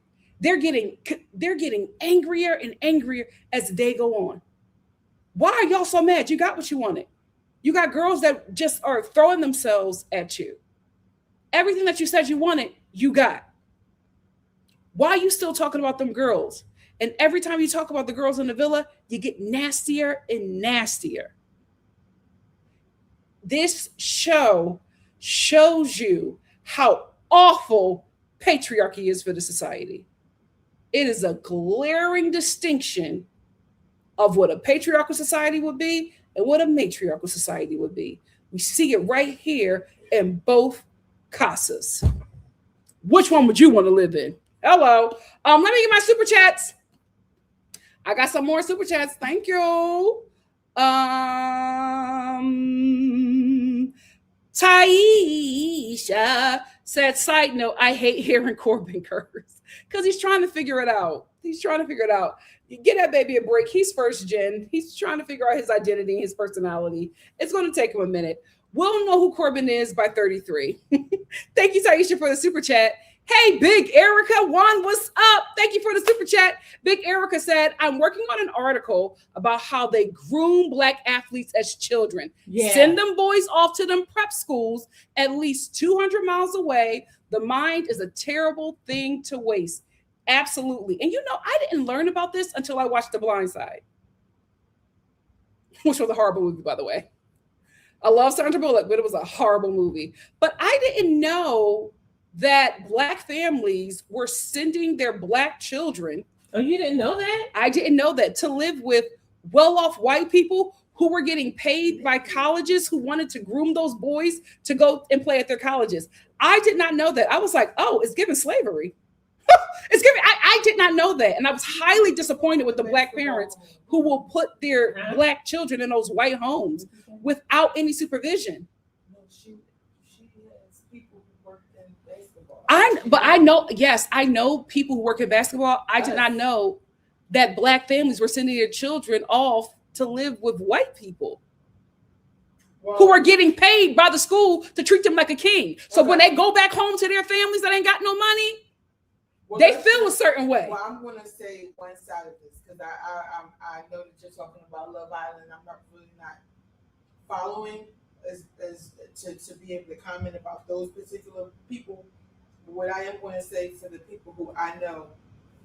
We can't hear you. Come over closer. For the people who I know who have done it, it hasn't always been presented in a way like that it hasn't always been presented that way. Sometimes people are saying watermelon. You need to get your kid out the hood because your kid is gifted. The solution is not to send them to live with an oppressor. I agree, but that's sometimes young parents. I'm going to say this. Sometimes young inner city parents are presented with these two options. Send your kid to the military or send your kid somewhere. I'm serious. It's not what you want to hear, but these are the options, and it's terrible, which is why these kids. But that is why the Black community is in the situation that we're in now, because we pushed the boys to be athletes and we pushed our daughters to be these forever students. But let me so you got these genius Black women who are out earning these Black men who stopped learning at 6 because everybody was grooming them because they thought that they was going to be a basketball star.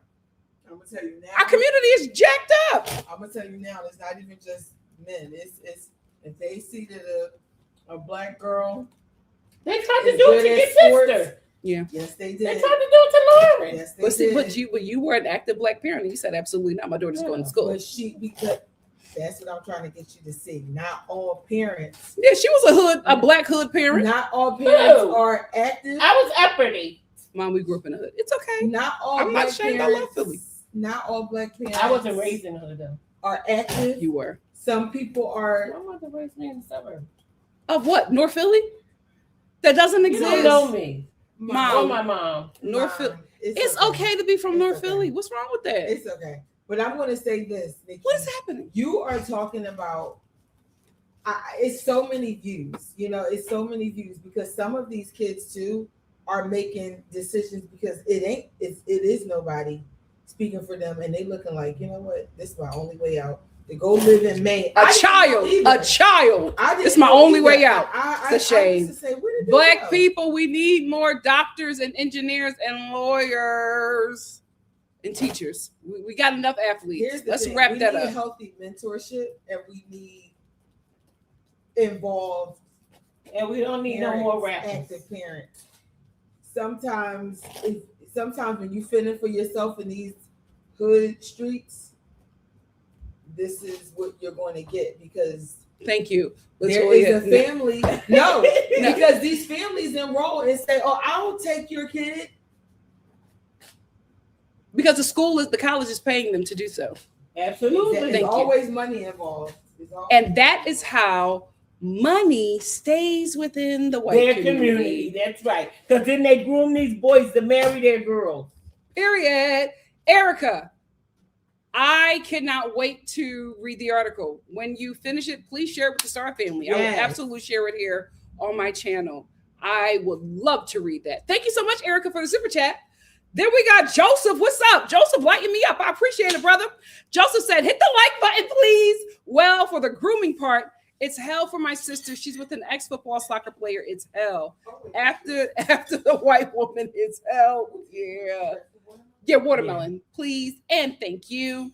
I do want to say one thing. We are going to shout out some people that don't send their kids out. Like, shout out to Mr. Sonny Hill from Philadelphia, who is a basketball legend. Shout out to Sonny Hill. Mr. Sonny Hill. Mr. Sonny Hill. Groomed the Kobe's of the world and all of amazing programs that people come to Philly to get the next NBA star or the next NBA executives. But if you do not have people like that to tell you not to do so, see, you know what? This is bringing up a different topic. I'm gonna have to try. Thank you, Malcolm X, and thank you, Joseph, for the super chat. We got another super chat from Heather. Thank you, Heather, for the super chat. They done called you Latoya Near Long Lucky. It's correct. But here's the thing. I grew up seeing this. So Spike Lee movie. Yes. Period. But Africa Bombada. Heather said, I really want Corbin and KC chats to be shown during movie night, but they might not show up because the USA focus on couples. You're right. I hate that. I hope they watch it before the reunion, child. Thank you so much for the super chat, Heather. All right, let me get some more comments in the chat. Lewis said the same way you said, Corbin. Oh yeah, I got that one. The sentient sensei, what's up? Said Kinsey is still yuckish, but I trust a Sagittarius to clock in and move all the way the F on. Period. DeFell said, I have a sneaking feeling that some real horrendous mess is going to come out about production this season. What do you think? Oh my God. What do you think is going to happen? What we do know about production is that they lost their EP. So they one of them. So they had a little, it was a little tough for them for a moment. So that's why the show was looking like the way it was looking. Show must go on. So they're finding their footing again. But what do you think is going to come out about this season? I will say somebody on Threads said that in about 15 years, there is going to be like a documentary on Love Island, like Next Top Model. And I was just like, abso-freaking-lutely. Abso-freaking-lutely. This show with all of this sex that's encouraged, all these sexual things that are encouraged, you think they're not going to have a documentary about them when these kids get older and are like in their 30s thinking about what they did on this show? Yeah. K. Charles said, you got to give Kinsey that. When she's done, she's done. Love that for her. Never spoke to Zach again. The other girls need to hold that mentality. I will give her that. She might be easy, like Sunday morning, but when she's done with a man, chop, chop, like he never existed. I will give her that. Storm said, Kinsey. Storm said, did they run out of money? No videos, no dates. Yeah, the dates are ridiculous. But guys, remember, last year, the boys were doing the dates. And I think the only one who was doing a date was Ace, and he was encouraging guys to date the women. You got to give him that. He was the only one who was doing dates like that. Zora said, I just wish Trinity would stand on what she says. here's the thing. I will say this about my girl. She's encouraging these girls to walk away from these men and get a number two. I hope she's getting a number two as well. No, she's waiting for Bryce. She got to practice what she preach. Always Price has said, because Anaya, please. She was trying to find the tear. EXO said the MJ pose in the photo booth. Dahlia said, why do people who have issues with interracial relationships go on Love Island? It's so limited and frustrated as an audience member. I think it's because they know that somebody like their type will be on the show. But that's the thing with Love Island. You have to be open to dating interracially or kissing somebody that is not of your same culture. Some of them have a problem with that. Storm said KC is getting the bottom vote for whatever's coming up. And that's the problem, because we need to be getting rid of Zach, but KC and Corbin have been so awful. I think they might go first. Hey, Ken. Ken said, I better not see Anaya fight for this man. I think production knows how to create this storyline for Anaya and Carl. That's what I think is happening. And the only reason why I think she's getting the princess edit is because we had an entire challenge that was about a princess, right? We see Anaya writing a letter to Casey talking about that she's a princess and she's lived her life like a princess. Their first conversation, she's telling him that she's a princess. The show made that her storyline. So then we bring in Prince Naveen, aka Carl, and it's just like, okay, this is our princess. Also, you have to realize the show is also thinking about advertisement and how this works for them. Because when Anaya and Carl get out of the villa, because the audience, the fan base is already doing it for them, calling them her and Carl the Princess and the Frog, right? We already know that when this relationship, prayerfully, if this relationship goes the distance on this show, it'll be more talk about this being a Disney princess story and Princess and the Frog and all that stuff. And then you get Disney invested in this. That's more money. That's more accolades. That's more eyes for this show. And that brings in an entirely new audience. So you would be smart if you're a producer to follow this storyline just because it's what the fans want to see, but it's also going to be a very profitable storyline for you. Hold on. That's why when some of these people come out of the show and they're just like, oh, they didn't show this, they didn't do this. I had a connection with this person, but they never showed that. I went on dates with this person, but they never showed that. That wasn't an interesting or profitable storyline. If the show can't eat off of your storyline, they are not going to focus on it. You got to be interesting and you got to be profitable. What were you going to say, Mom? Plus, they read the press. They read what we write. They read what's being said, and they are still writing the show as it's going on. Mm-hmm. They're still, editing and writing and things like that as the show is still moving. Mm-hmm. I'm doing it. I'm doing it. Mom, why do you keep telling these people we don't know you? You need to stop saying She be clocking said all she could bring up was the braids. That's the only thing, because she knew that girl's hair was eaten. TT's hair was cute. Anaya. Oh. Her hair was cute. That's the only thing that she could really bring up. But again, I felt like she was trying to get in her emotions because the other girls was in her emotions.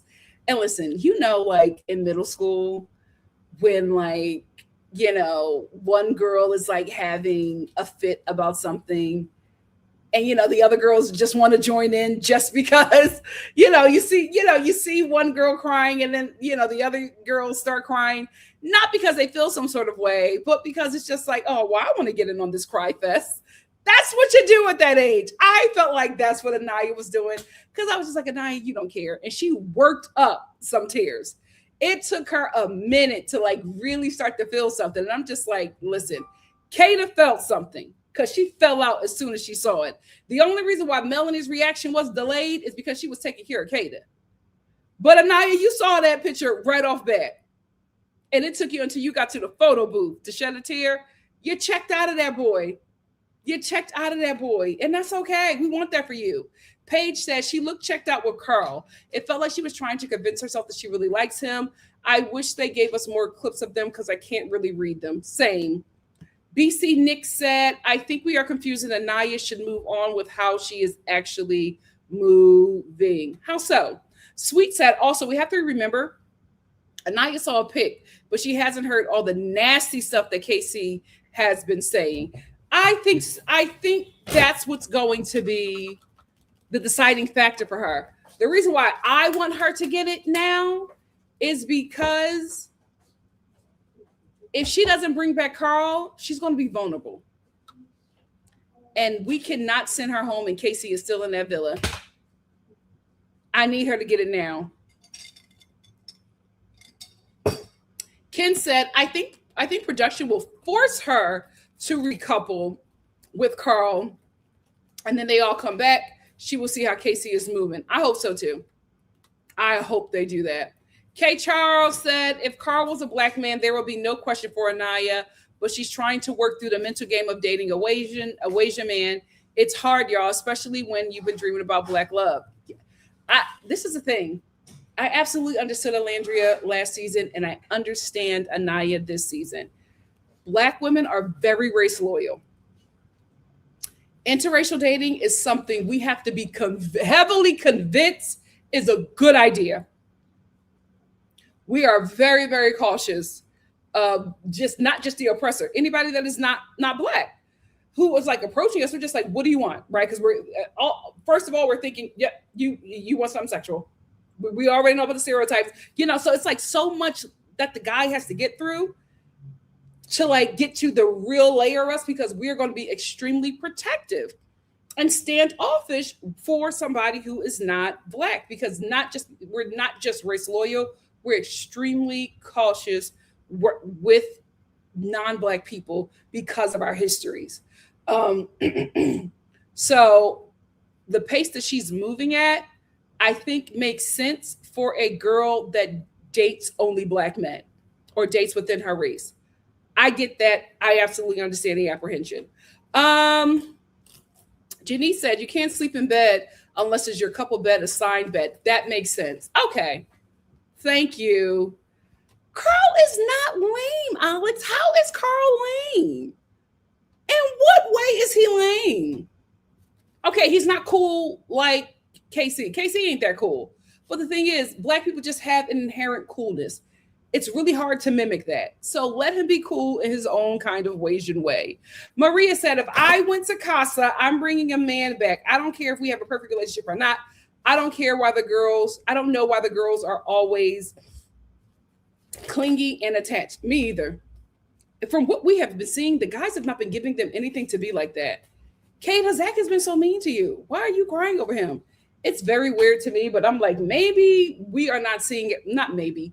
We are not seeing everything. So maybe they are really booed up in that villa in ways that we have just never been shown. Sydney, what's up? Said movie night will be tough on Anaya, but I still don't think she will shift. Melanie is going to shift. Now, see, I have a difference of opinion. I think movie night is going to shift Anaya, and Melanie is going to reshift back to Sincere. Because I definitely think she's bringing back Corey. But I don't think that Sincere is bringing back Amora. Here's the thing. In order for Anaya to like really shift, movie night is going to have to be brutal. And I think production doesn't like Casey. I think they have been holding out on how awful he has been to like give us this wow factor. They gave us just enough to fall in love with that guy. And then they were just like, ooh, this is who he really is. And with Anaya being their princess, I think that they are going to show her the absolute worst of that guy, because it also, for worst of him, to force that shift. I think movie night is going to be, for anybody else in that villa, I think it'll be fine. For Anaya, it's going to be brutal. And I think she's going to need to see that. And I think it's going to have to be that bad for her to move on from him.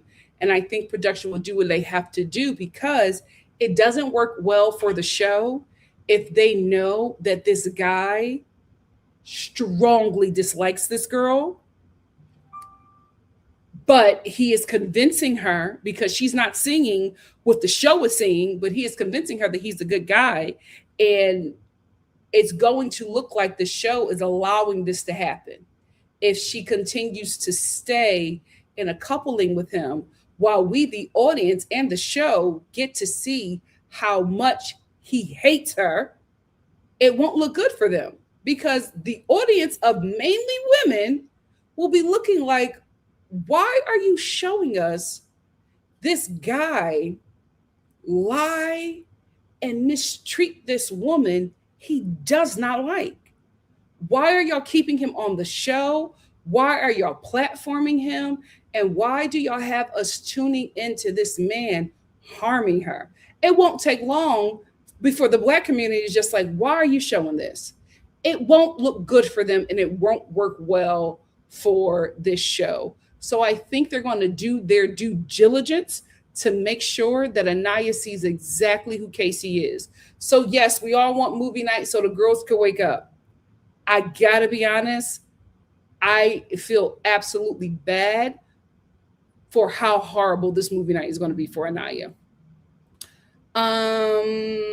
Wavy said, nah, I don't think he cares. I think he just feels exactly the same way about Persia than he did about Kenzie. He was with both of them for a good time, not a long time. I absolutely agree with that take on Corbin. BC said, I'm gonna keep it real. I don't think Corbin GPT cares at all how Kenzie is moving. I don't think he cares about her, Kenzie as a person. I think he absolutely cares that one of his options moved on. Especially because he knows that when she's done, she's done. So he doesn't have that option anymore. Always Prices said Zach was only sick because he knew that Kata saw him kissing that girl. Now he's scared he's going to lose her. Yes, it's all about the show. Oh, Keon is the dark-skinned buff guy who everybody was going crazy about, myself included. And they wanted Anaya to pick him, myself included. Glad she didn't. That girl has great discernment. Emmy said, good Lord, it was difficult to watch Corbin and Permita's combo. It was actually really sad. It was actually really, really sad. Like, how do you get to that age with not a lick of intelligence? That was very, very, very scary. Yes, I agree with that, Miss Brown Sugar. Miss Brown Sugar said, I don't think Casey wants Anaya.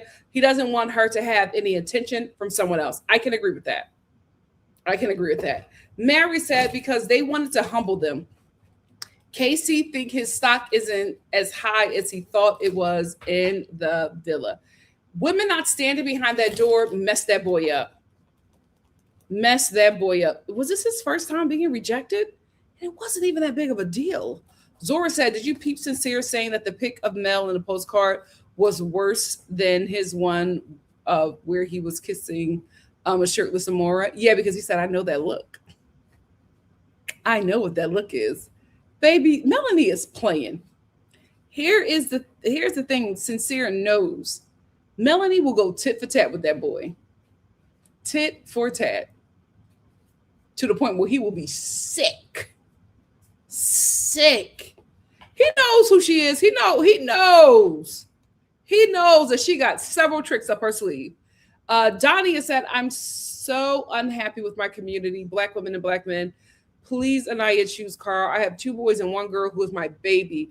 I will not ever want my daughter or granddaughters to be treated like Casey has on Anaya.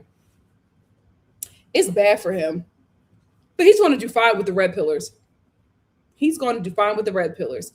K235 said, KC not mad because he actually wants Anaya. He's mad because he felt entitled to her body since he's been good to her and spoke life into her. Great observation.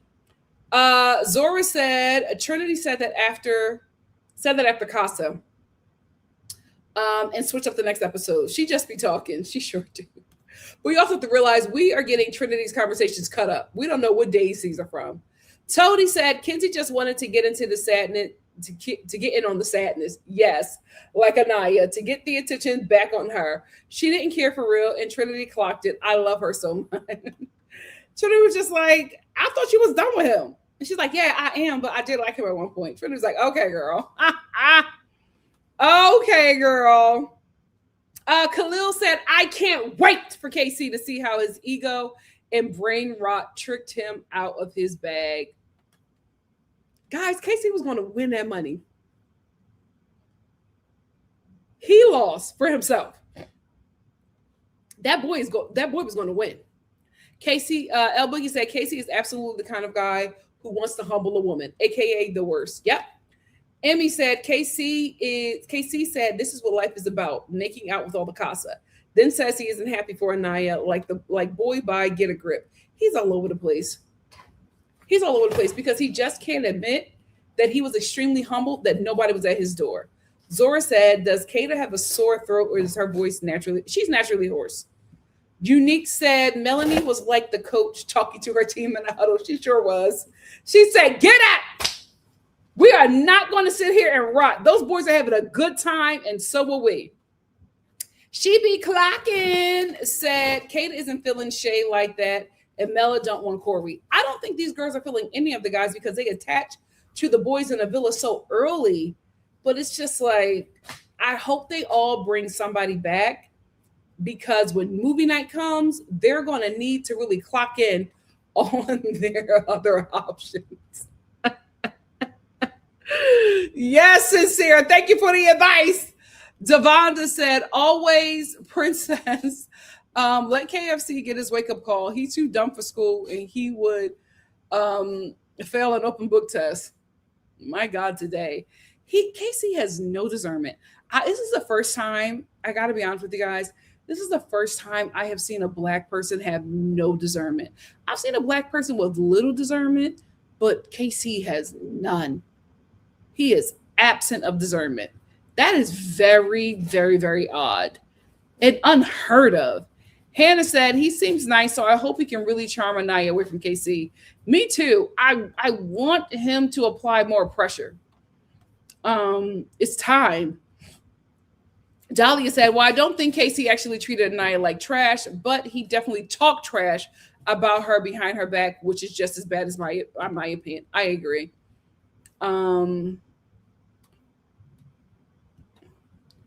Pretty Problem said, Casey, we were rooting for you yes. We were speaking life into you. We definitely were. We love when Casey was just the funny guy that could not, keep a straight face. That boy got the casa and that do-rag fell completely off. Like, I was mad at production because I was just like, who is this guy? Why did y'all never show us this guy? It's like night and day. Very scary. Wavy said, the thing is, if Casey doesn't bring back TT, but Anaya does choose Carl, we haven't seen the worst of how red pill Casey will be. Baby, he will be nasty. Oh, yes. If that happens, my God, today. Hey, Duffel. Duffel says he doesn't want Anaya. He wants to embarrass and humble Anaya. Clock it. Clark it. Storm is number one, said his ego is still bruised from the door situation. He won't stop bringing it up. Yep. Charles said he thinks Casey thinks TC and Anaya are going to fight over him for his ego. Anaya, please don't feed the foolery. What the worst thing that could happen for him is Anaya and TT becoming friends. I feel like Anaya will try to befriend that girl. The Villa girls are not mean. I feel like they will actually become friends. And if they link up against him, he's done. Frenchie said Casey wants to be with Anaya because her dad was in the NBA and he knows she got money. I agree. Max said, yo, Nikki, the way production is setting up these plot lines, they do not like Casey. And the production has not liked Casey from the beginning. I don't know what he was saying on that mic. Whatever he was saying on that mic before they fully got production up and running, he was doing some stuff. Because the way they have every episode since he's got into Casa, the way they have laid out who this man is behind that woman's back, insane. Insane. Khalil said Anaya is about to let KC use triangulation to make her and TT fight over him. I hope not. I don't think Anaya is the one to fight over a guy, and I don't think TT is the one to fight over a guy. I think TT is the one to fight a guy. I don't think she fights over guys. Zora said he better not utter those words to her. And if he does, I hope she doesn't reciprocate it. I hope so too, child. We'll see. SEO said, what does Casey think Anaya family will do if he's successful in breaking her spirit on television? That's my thing with KC. I'm just like, do you know that we are seeing you? Do you know that we're watching you? Do you know, like, you literally have a mic around your neck? I feel like with him and Corbin, I think that they don't think that they are being filmed if a camera isn't in their face. Because remember, the footage that we get of KC and Corbin when they are being their real selves and talking about the women is from hidden cameras. They never talk like this when an actual camera is in their face. Or even in their confessionals. Everything, all the awful things we are getting from them is from hidden cameras. I don't think they know, one, where those hidden cameras are, or two, that even if a camera isn't on their face, that their audio is being recorded. I don't think they know that, because we've only seen them talk like this from hidden camera footage. Oh my God. These boys do not know that we can see how evil they are. Because also, when Casey is talking to Corbin, he's always covering his mouth. Do y'all think that y'all beating production? He's always like, yeah, man, when we get back to that villa, man, them girls, just because we can't see your mouth doesn't mean that we're not picking your audio up from your mic. Not smart. Not smart. Dahlia said, I think Black American women do have types, but you're right that it's not really based on looks. Yes. I'll hear us say they want a roughneck or a corporate type or a hustler. True. I need a roughneck. I need a do with an attitude who don't use his fingers to eat his food. Chris said, Trinity is attracted to a level that will create insecurity in just about anyone. But the problem is she told him what her type was, and it wasn't him. And this is the thing with these OG men. Everything that the woman said to them on the first day that they met them has not left them. Whatever happened on day one has stuck with them throughout this process.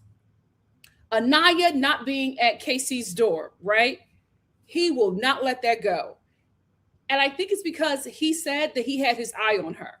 So if it was the other way around, he would have chosen her.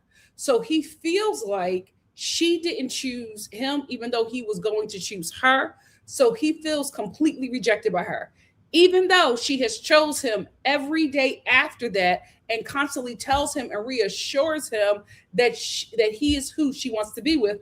That is not enough, because on the first day, she didn't stand outside of his door. Now here we have Bryce. The first conversation with Trinity, you're not her type, but she wants to give this relationship a go. He has never let that go. No matter how many times she says, I want to try it with you. I'm feeling attracted to you. I like you. You're making out with the girl every night. She is choosing you every day, but it's still not enough, because that one time you had a conversation, she told you what her type was, and it wasn't you. It's like they're hung up on a woman's words, not her actions. It's insane. I'm sorry. Marami said, Bryce really doesn't act his age. When the cast photos dropped, I thought it was 21 and the youngest. Same. He doesn't give me 29. Ken said, Bryce reminds me of the guy from the TLC Waterfalls video. I know exactly the guy that you're talking about. Finchy said, Trinity and Bryce didn't even want to be together at the start, yet all the other couples wanted to be together, but look at how the tables have turned. Child, just give them the money at this point. Pretty said, Zach can take Kid Grecian Greyhound puppy dog face and get the F out of the villa expeditiously. BC Nick said, KC has actually been taking a lot of heat off of Sincere. All of the heat at this point. KT35 said, wait, Sincere was lying about his sign language, but literally said ASL was his minor in college. OMG, why do he lie like this? He lies just to lie. He don't have to lie.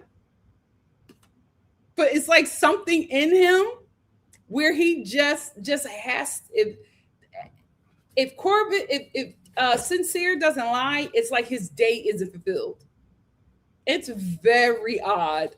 Dolly said, you know what Amore reminds me of? Debbie from the Addams Family. Just a well-executed Black Widow plot, and I'm here for it. Yes. Zora said, they can explore without cuddling. That's horrible advice. I think she was trying to tell them to explore a physical connection, because for some reason they do physical connection first. And just to see if something will happen there, because they have the platonic connection with the boys in the villa plus a physical. And these girls move at a different pace. Anaya and Kata move at the same pace. They have to feel comfortable. I feel like if Casey made Anaya feel comfortable, I don't think she would have slept with him on TV, but she would have rubbed a little something, you know? But he just did not make her feel comfortable. Hey, Simply Simone. Simply Simone said a few of Casey's exes have come out and said that Casey has always been a manipulative narcissist. Can't say I'm shocked there. Were they Black?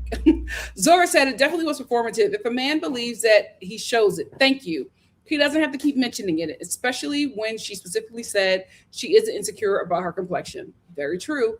Pretty Problem said, and if he treats the woman this way, imagine how he treats the seniors at the nursing home he works at. It doesn't give compassion or empathy. He is so performative. I hope he gets canceled after Love Island. Oh, he won't. He won't. He already has such a huge fan base already. You can't say his name on Threads without people wanting to fight you. Khalil said, do all these alpha males know that the end game to their logic is that the rich and powerful men get access to all the girls, women, and wives? They wind up having to lurk in the shadows. That's the thing. They always forget that money, you got to have money if you want to treat women that way. You don't have money, so you better have a good personality and a wonderful stroke game. Like, you guys are focusing on the wrong things. Y'all don't have no money to make women do all those things. They always forget that part. Bikinis and Boats said Kenzie saw the video and dropped Corbin. Need the other girls to do the same. It was the video in that picture. She saw that video, was just like, She saw the picture and said, okay, I gotta give Splits McGee that. She don't play. When our girl is done, she's done. Duffel said, wait, what if we get a version of Love Island with fabulous single people in their 40s? We can all collectively relate to the conversations about Splits McGee, about irregularity and back pain.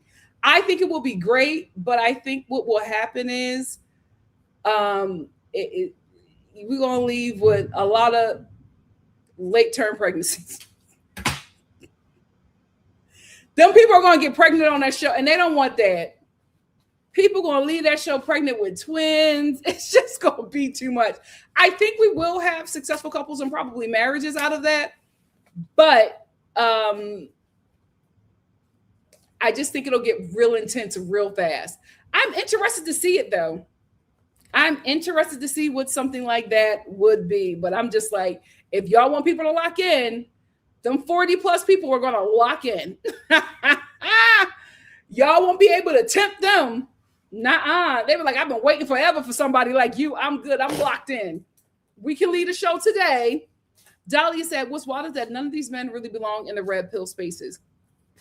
The incel type use these men as examples of the chads they want to be. It doesn't make sense. Absolutely agree. Casey does not need to be red pilled. I think it was so disappointing when we found out that he was. It was just like, everybody already loved you. You were so lovable. You were so lovable. You did not have to be red pilled. What a waste of a black man. Glock said they should replace After Sun with the X-Files and just interview all these exes. Oh, I would love that, child. I think the show is going to evolve into something like that at some point. because too many people are like talking about everybody on the show at this point.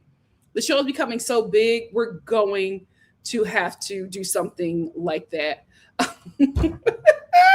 Pretty say Casey Samuels needs to get the F out of the villa. LMAO. Is that fireworks or a thunderstorm? LA with the fireworks. Lord, oh, it's fireworks. Oh, it's BET and it's FIFA. With those dumb faces that he does, weaponized, incompetent, perfectly masking with immaturity. Yep. Jessica said, I want this recoupling to be so iconic and movie night better come soon after the recoupling because I don't want for a split second for the Villa girls to run to the guys again. Same. Duffel said, Caleb will be at the bar saying, yeah, I was the season 8 of Love Island.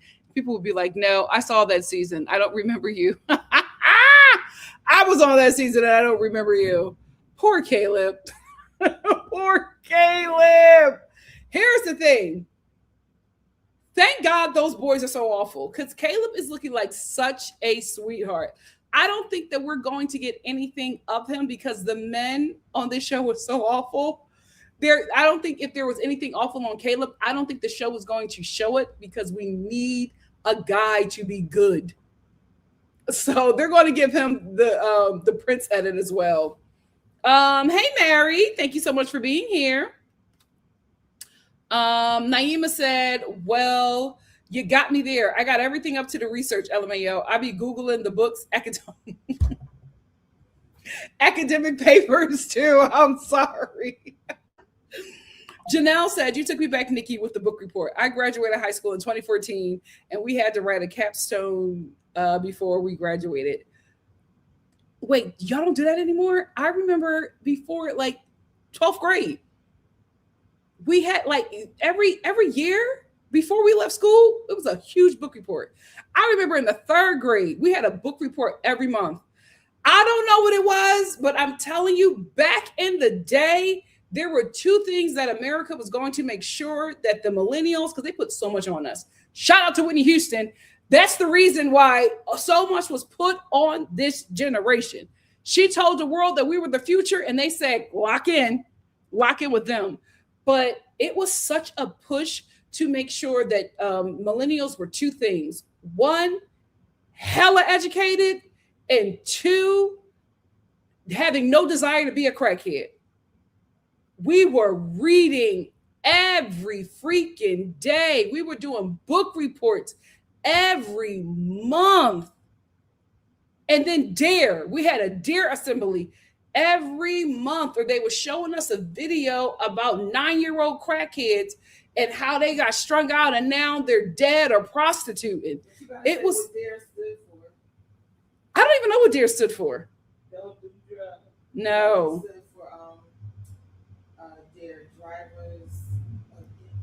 Drivers? No. It was because they always had a card there. I don't know what DARE stood for, but I remember. You was in the DARE program, don't do that. I was in the DARE program. Drug abuse resistance education. Drug abuse resistance education, DARE. And it was also, I forget that dog. He took a bite out of crime. I remember him. They wanted us to, they made sure that we were educated and that we did not do drugs and that we were not going to grow up to be criminals. We also had those commercials about the drugs where AIDS is a killer. Oh yeah, listen, AIDS is a killer. But that boy was doing drugs and his dad comes in and he says, what are you doing? Where did you learn how to do this? And the guy goes, you, Dad, I learned it by watching you. And then all of the pop stars were doing commercials about us being on drugs. This is your brain. Remember that girl? I think it was Rachel something. She had a frying pan, a cast iron skillet. She was making eggs. She said, this is your brain. And this is your brain on drugs. And she started scrambling the eggs. Then she picked up the cast iron skillet and started tearing up the house. This is your family. This is your job. This is your like. Yes, now all the kids is crackheads.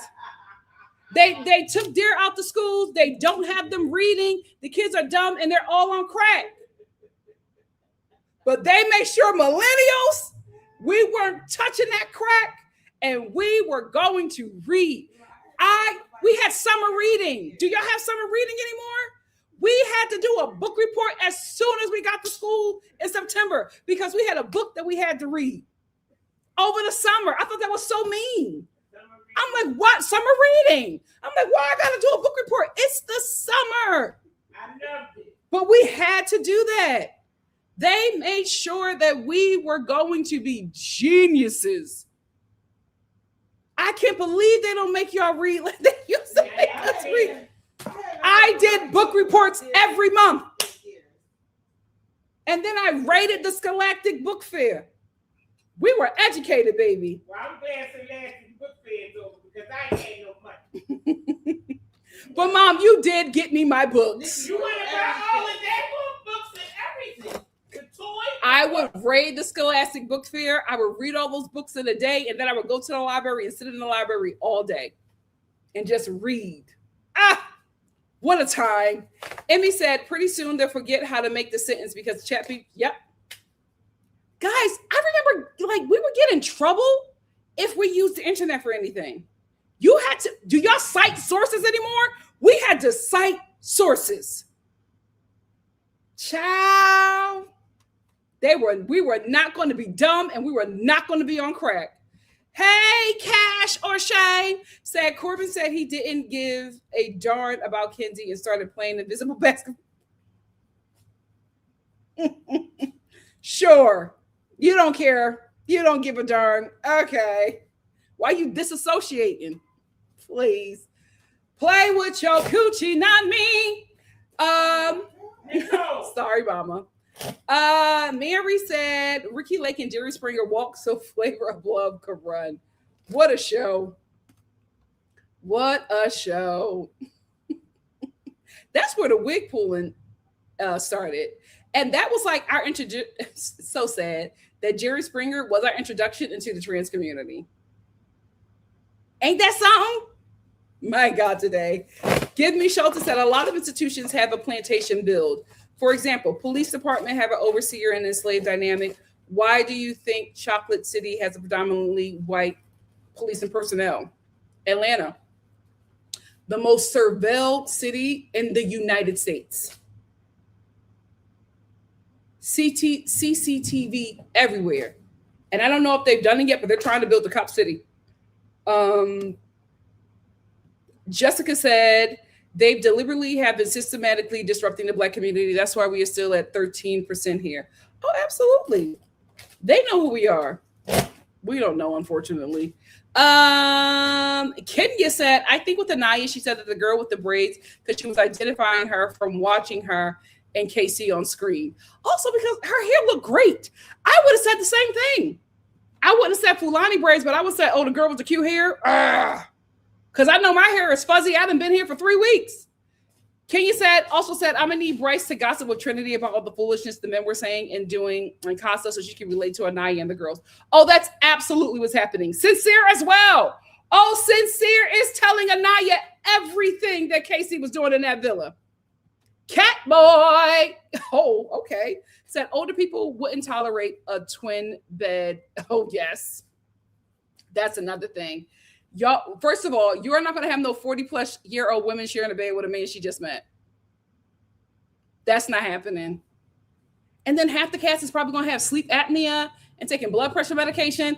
It wouldn't work. It would have to be like a cabin situation or like a glamping situation. It just, half the cast is perimenopausal. It won't work. Dahlia said, school made sure I wasn't a crackhead or a smoker. Do you remember? Ooh, I don't remember that. Oh, read a book. Yes. Do a report. Get a buck. Baby, I knew how to read. Also, every freaking company was making sure that we read. Remember Pizza Hut in their reading program? We were reading like 10 books a day to get a large pizza.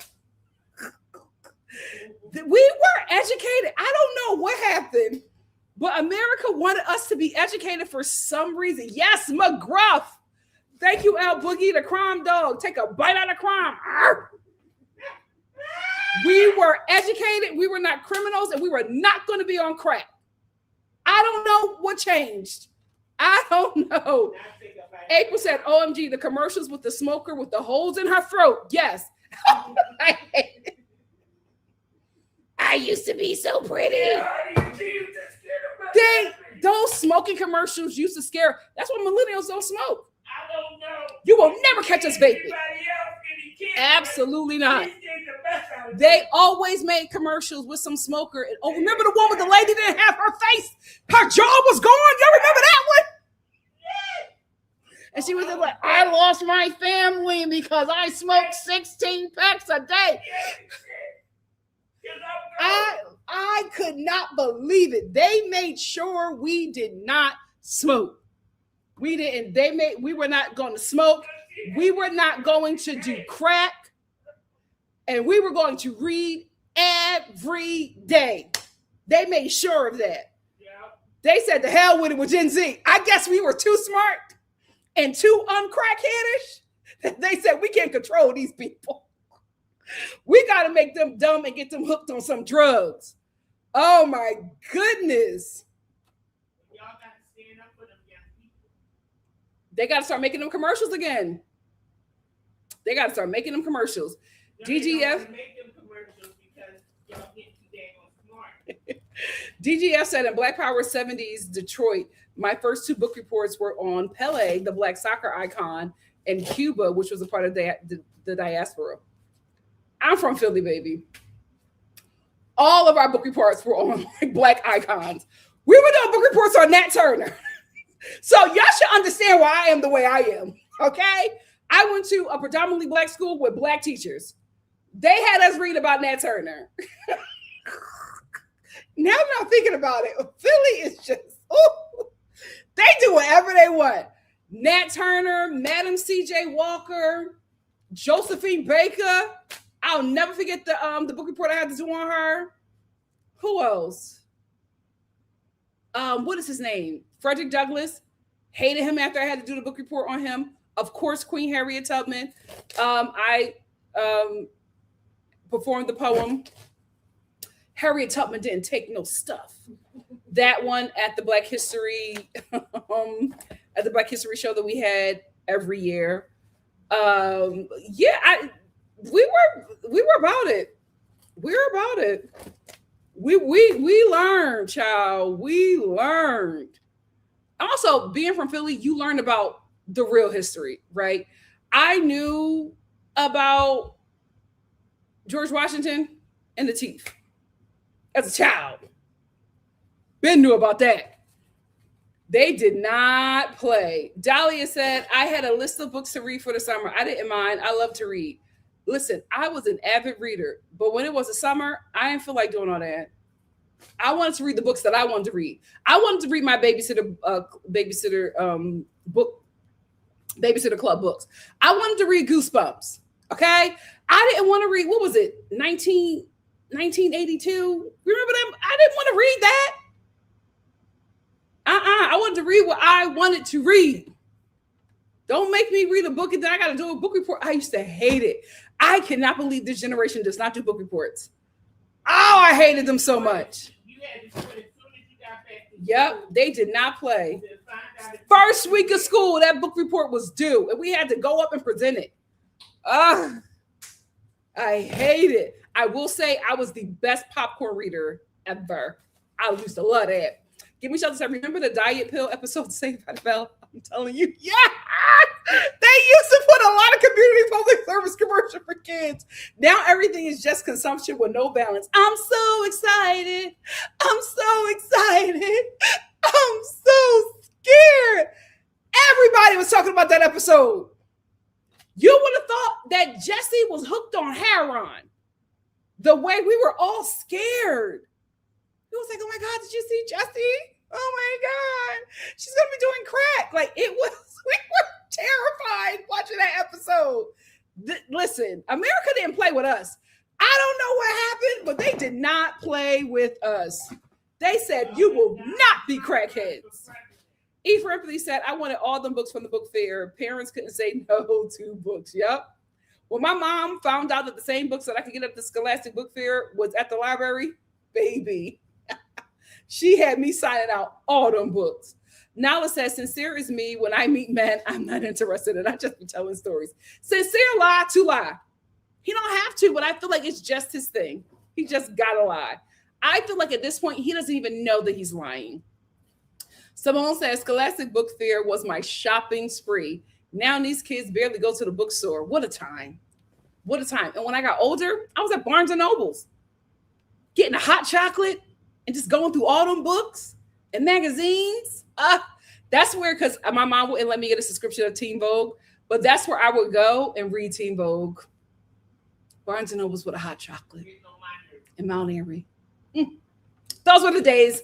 Sasha said we had with cigarettes in Europe, smoking cigarettes was like being on crack, and now all the kids smoke. To this day, like as a millennial, I see somebody smoke, I'm like, oh, what are you doing with your life? It's trauma. I'm so like traumatized by them smoking commercials. I can't. Like if somebody starts smoking, I'm like, oh, why are you doing this? Should we have an intervention? Put it down. What's going on? They did their big one with us. I say this every time. Somebody is going to have watched this. It cannot be me. And maybe it was the East Coast. If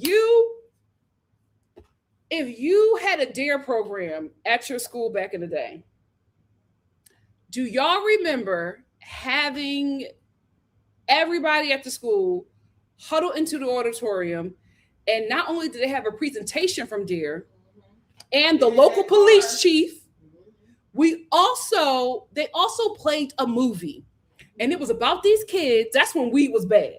It was about these kids who was doing ganja. And they decided to go walking on the train tracks. And one of the kids had on their headphones. And another kid had some rocks. And what happened was one of the kids that was walking on the train tracks, his shoelace got caught in a train track. And the kid with the headphones went to help him get unstuck, right? While he was doing that, a train started to come. I'm a child watching this. And they should have asked my mother permission for me to watch this. I've been traumatized ever since.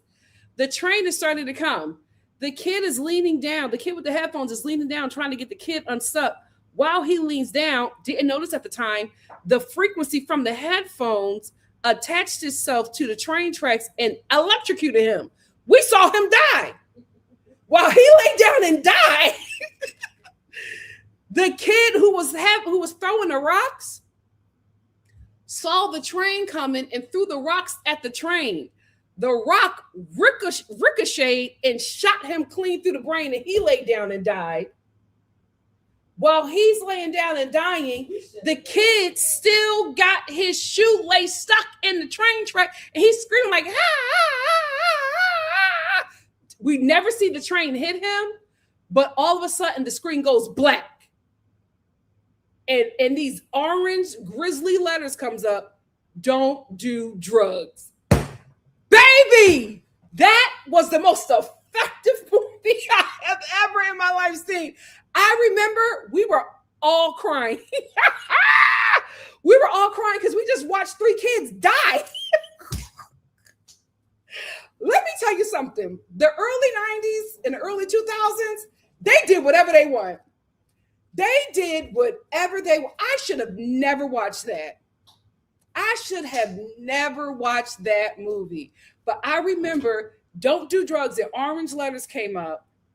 Then the lights came up and a curtain for the auditorium closed back. And when the lights came up, we were screaming, crying. I'll never forget my teacher, Ms. Medley, trying to comfort me. And I'm like, ah! Like, we watched 3 kids die. It was that serious back in the day. They were, all the kids that would smoke a little weed. I thought it was such a bad thing. I cannot believe how many people smoke ganja today. I cannot believe that it's legal. The way they made us think that it was the second worst thing to crack. I'll never forget those kids dying because they smoked a little ganja and all of a sudden they didn't have their senses anymore. They were going to make sure we would never touch a drug. I can't believe society. I can't believe the American society today. The way they scared us straight from doing everything. Why do you think millennials don't go outside? We're terrified. We were told that everything was going to kill us. We stay in the house. We are agoraphobes because of our childhood. Did anybody see that movie? Or did they just show it in Philly? Anybody in Jersey? I never forgot that film. I've been trying to find it on YouTube. I can't find it. I did find Oh Yeah, Listen, AIDS is the Killer, but I never found that movie. Dahlia said, y'all just unlocked a memory. Y'all remember Wishbone? He made sure I knew all about you. Wait, I kind of remember Wishbone. What is going on outside, child? Give Me Shelter said there should have been a disclaimer for the film My Girl. Ooh. Why would you write that line? Why do we watch that? You see what I'm saying? 90s parents did whatever they wanted. My God, today, them boomers, they did whatever they wanted. Why did we watch that? Why was Pretty Woman my favorite movie as a child? When I watched that movie when I was older, I was like, oh my gosh, she's a prostitute? What? I love that movie. 90s parents, they just put you in front of a TV and said, go ahead on. Now they put you in front of an iPad. CM said that's part of DARE. It didn't stop folks from doing it because we had a huge drug bust during our DARE semester. Oh my God, CM, what? Thankfully, I didn't go to the school that sent kids to prison. And if I did, my mother wouldn't have signed me up for that. But there were schools who did that. The Scare Straight, I said, oh, never be me, baby. I'm in the gifted program. Emma said, what did their deaths have to do with drugs? Just traumatized. Here's the thing. They had smoked weed before. So I guess, when you smoke weed, you don't make the best decisions. But we watched those kids die. Never forgot that. We watched those kids die. And they all the teachers, everybody there, the freaking Philadelphia police chief thought that was a good idea. Everybody was traumatized. Ice Macchiato said, oh yeah, they lied about weed back. Oh, we all thought that a little, even remember they were doing commercials about contact high and people were crashing their cars.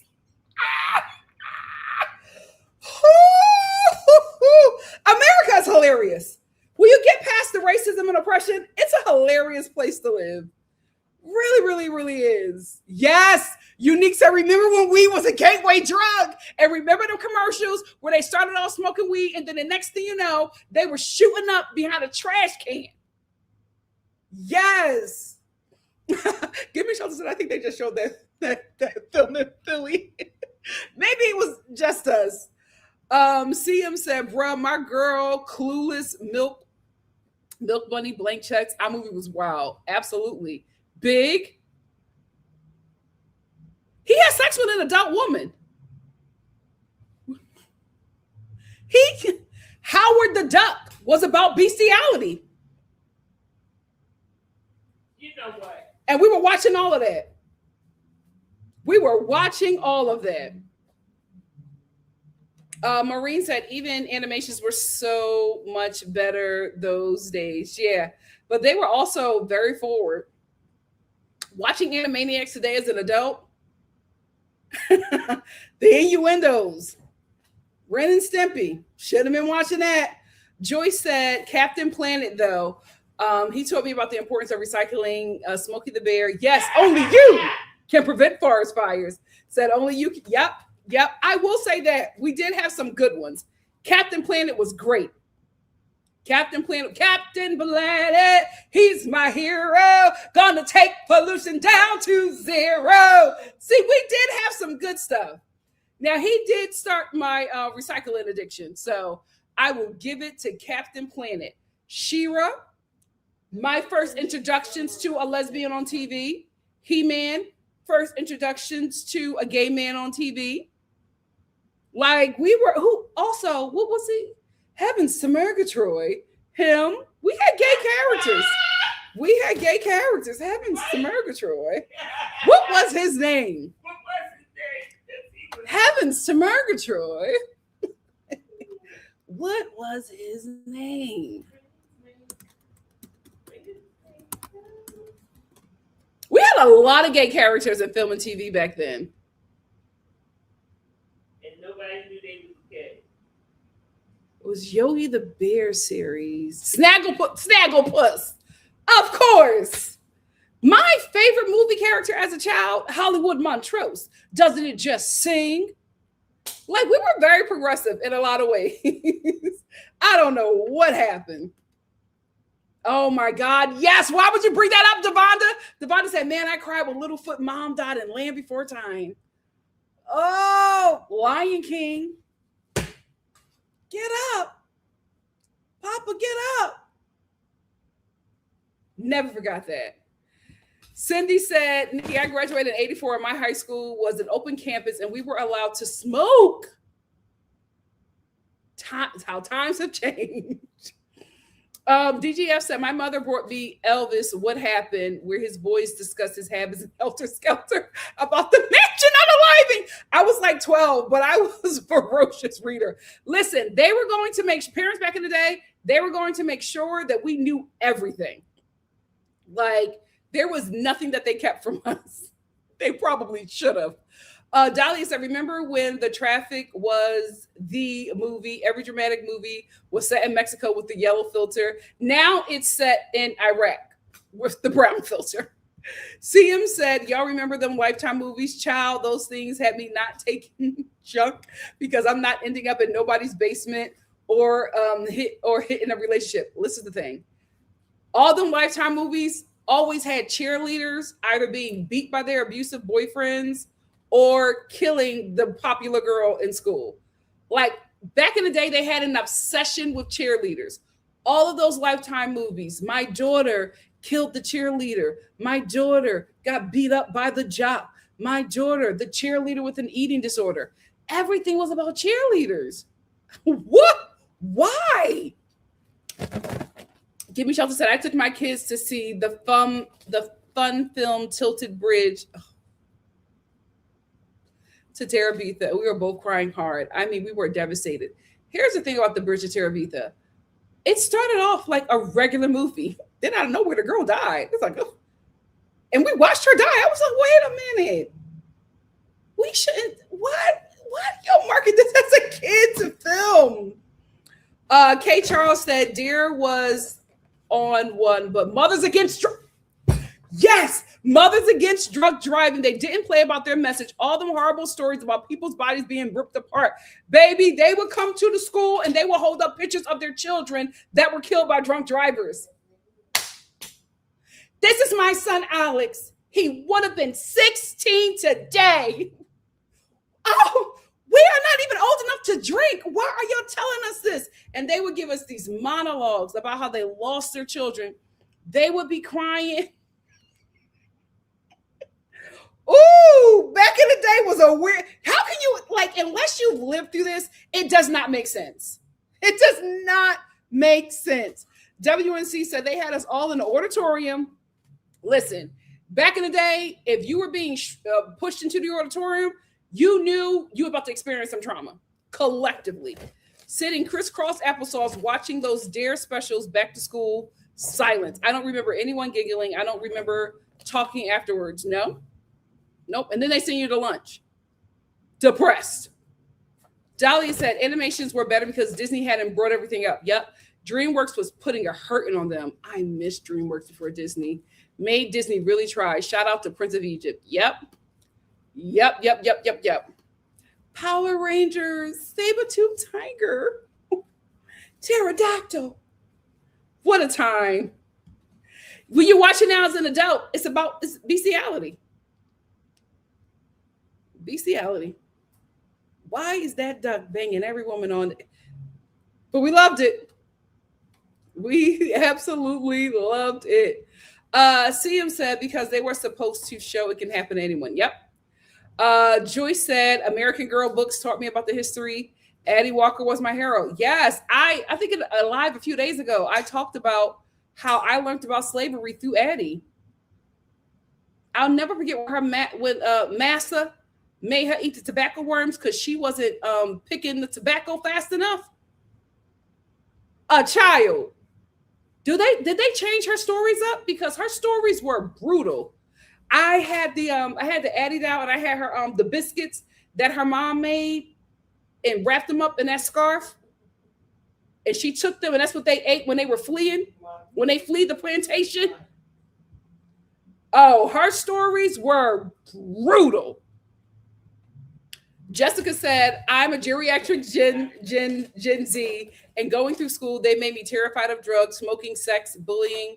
With some of the movies and images they showed me. Granted, I was mostly in honor classes. Oh, yes, they were strict about sex back in the day. Remember when the girls would get pregnant and they would disappear? If a girl got pregnant in school, she disappeared. You did not see her again. Back in the day, a girl could not finish school pregnant. The boy that got her pregnant, he stayed in school, but the girl disappeared.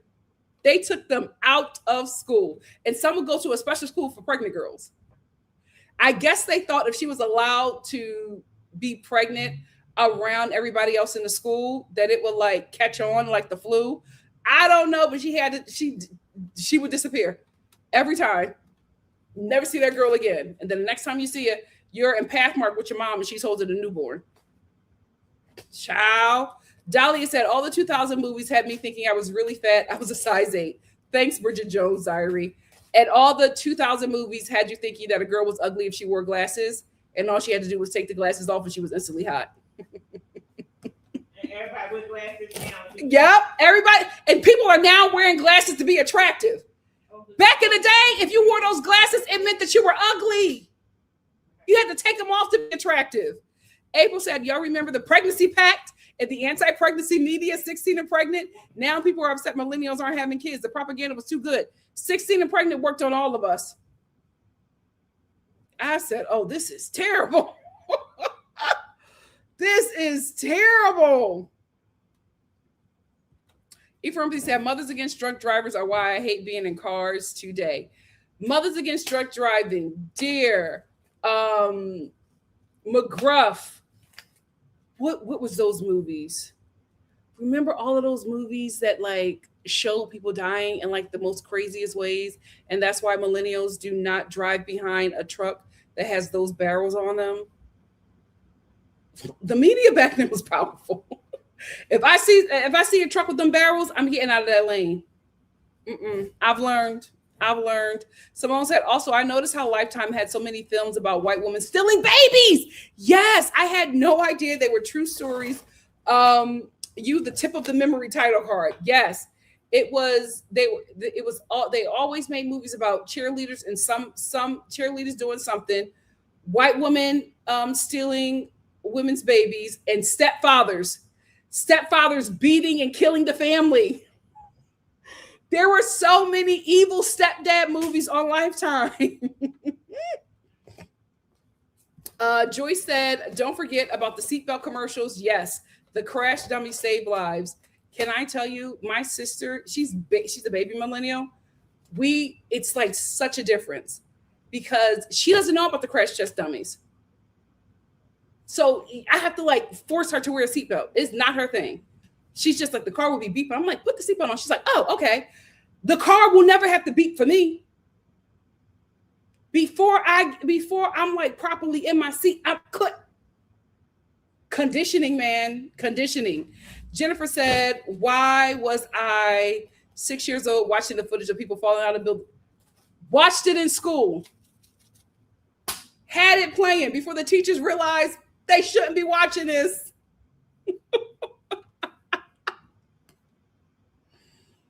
That was covered. That was like, you were watching that the whole week. There was nothing else happening.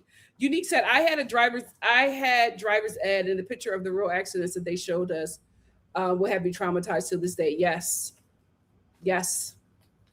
They were always showing us what happened if you drove drunk. They always showed us the victims.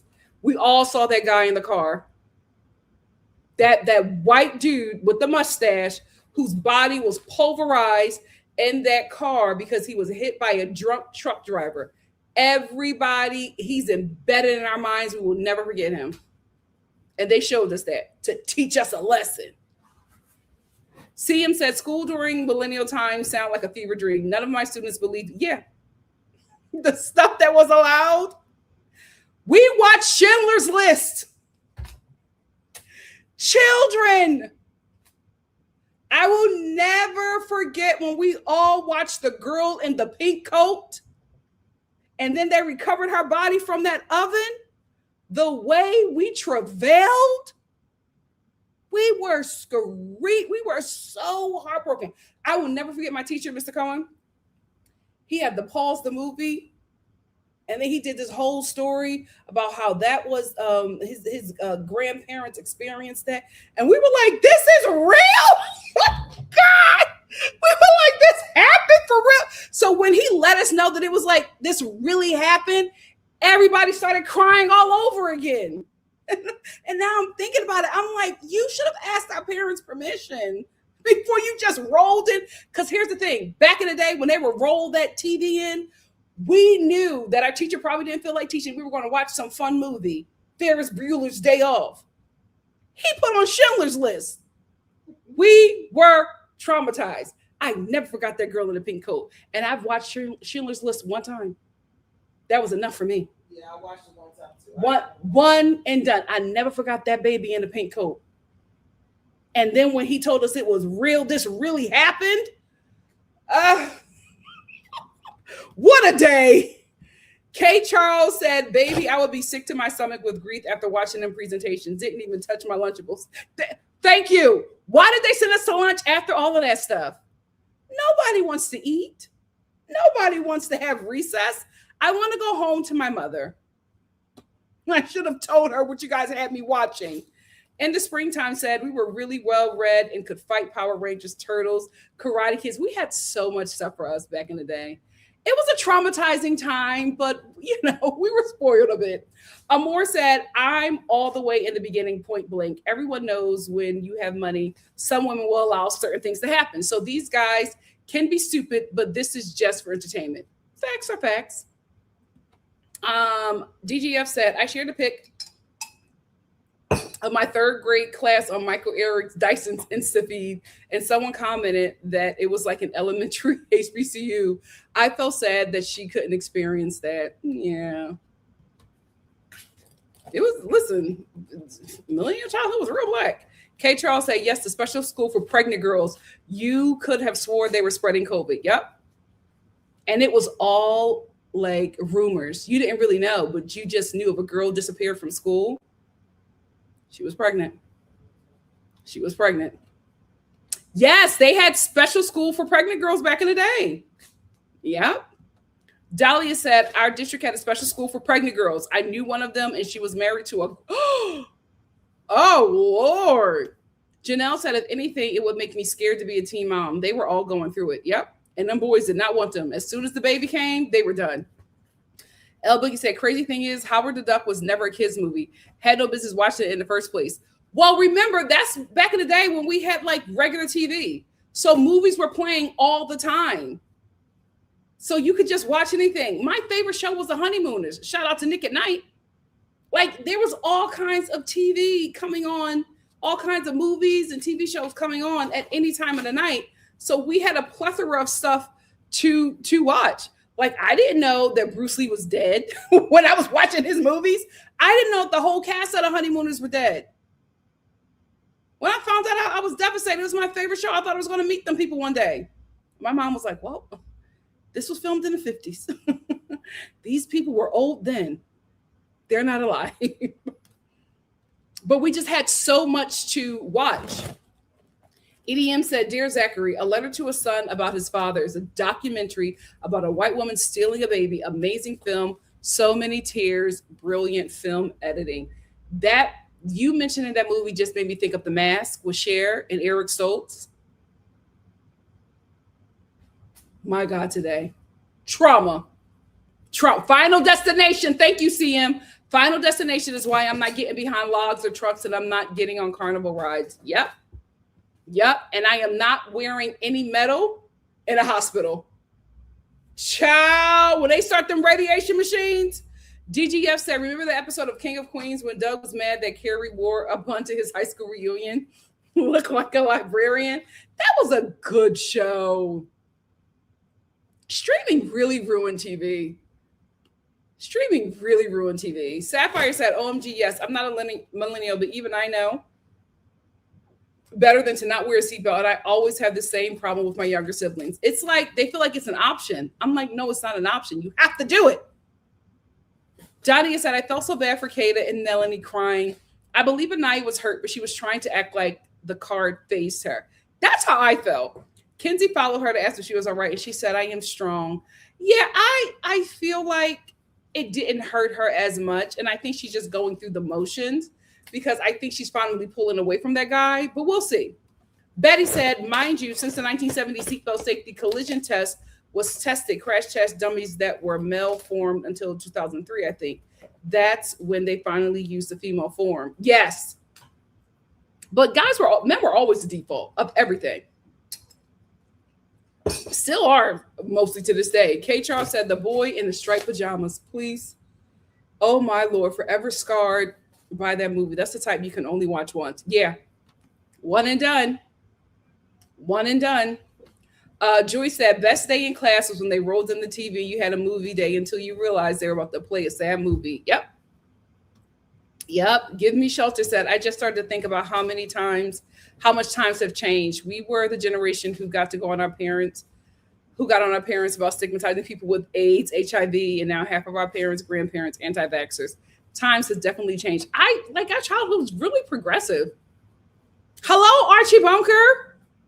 And finding out when he found out that his granddaughter was Jewish, when she showed up with the Star of David necklace, and that's how he found out that the mother is the vulture.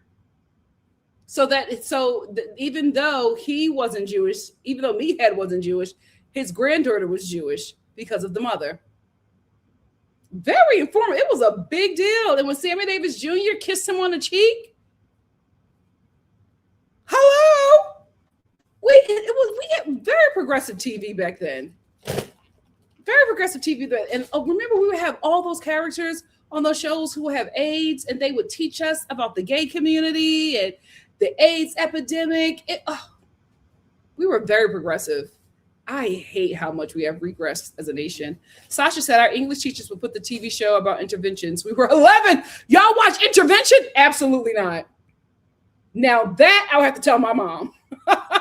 Cindy said, I worked for the health department for 20 years. Our school district wouldn't allow us to come in and teach. Oh, really? Do they not teach safe sex anymore? Oh, we had that. We had to put condoms on cucumbers. I was terrible. I would never forget my teacher. She was just like, because I was like, I don't think I'll have to do this. And she was like, Nikki, you need to know how to do this. Because my thing was, I was like, isn't that his responsibility? And she was like, absolutely not. Nikki, you have to do this. I was so uncomfortable. I did not want to do it, but she was just like, you should never leave the responsibility of the man to, be responsible for the condom. Like she was always saying, you should bring them, as you should have the condoms as well. And you should know how to put them on, and you should also check them. They told us that we had to run them condoms underwater, because even back then, the guys was trying to trap us. We would have to run the condoms underwater to make sure there was no holes before you give it to the guy. Listen, they prepared us for war. They prepared us for war back in the day. Maureen said they played us Lion King when I was 7 years old and everyone was crying when we fostered that. Absolutely. My friend Janae, her brother took her and a few of her friends, I was one of them, to go see the movie. We were in the theater, toe up. While we're crying, we hear next to us, and we look over and her brother is messed up. He body shaking. He couldn't keep himself together. He was trying to hold it together because he was like, he took all these little girls to the movies. but he could not keep himself together. He was covering his face with his shirt because he was so messed up. Ooh, that movie really broke the mold. Really broke the mold. DGS said, "Child, I'm not a millennial. Apparently, I'm Generation Jones, not a boomer." The best generation. Give Me Shelter said, "Oh yeah, in the mid 20th century, they would send young girls away, sign away her child, and she had to pretend she was visiting cousins. Meanwhile, the boys and men went on with their lives." Yep. The girls just disappeared. Ice Macchiato said, "My favorite show was MTV Undressed with all those polyamorous college." Yes, we had a very progressive childhood. MTV, True Life. I'm a gay porn star. Like, very progressive. True Life, I'm pregnant by my cousin. Dahlia says, "Sex ed was a lot for me. I learned about outcourse and STDs. They showed us graphic pics of herpes, and gonorrhea. I learned you can pass STD through the mouth. I was horrified." Yes. You learned about the herpes. Crabs. Did they teach y'all about crabs? My God, today. Nala said, "They sure did send us to lunch after those assemblies, and we were quiet. Just depressed. I didn't know until I got older." DGF said, "Not Jackie Gleason and Art Carney. Pow, to the moon." I didn't know until I got older that he was an abuser. Pow, right in the kisser. I didn't know until I watched that episode of Family Guy. And I was like, oh my God. He was abusing her. It was my favorite show. That and I Dream of Jeannie, Gidget, Patty Duke. CM said, "When did you find out that the laugh track folks being mad old and being in the upper room?" I had no idea. I think I found out when I was like watching, because they came on right after Dick Van Dyke, and I was just watching it, but I was like talking about them in a way where I would see them. And my mom was just like, oh no. you won't see them. Not on this earth. And I was like, what do you mean? She was like, oh baby, this came out in the 50s. This is 1996. Dolly said, "Nikki, why did you bring up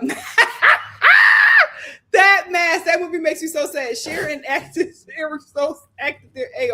That was such a good movie. I will never forget when they were bullying him and he was on the tree crying. And I was just like, oh, stop. We had some movies. Jennifer said, "My mom still works in a school, and she said they make them preach abstinence over safe sex, mind you. It's a public school, not a Catholic school." That won't work. CM said, "The Little House on the Prairie was wildly progressive for the times." You know the episode that I'm talking about. It's not funny, but I'm like, why did they have him say that? You know, I forget his name, but he was the brother on it's not What's Happening. It's not Good Times. Is it Good Times? No, you know, Arnold's brother. He was Arnold's older brother. And do you remember the episode of Little House on the Prairie where he was saying what the white people was calling him? It's not funny. It's his delivery. And then I forgot the lead actor's name. When he said it to him, he looked at him and he was like, oh. And then they had like this sad music playing. I can never watch that without busting out laughing, because why did he say it like that? You know, they call me a Nick. Why did he say that? It was, but back in the day, that's how they taught you about racism.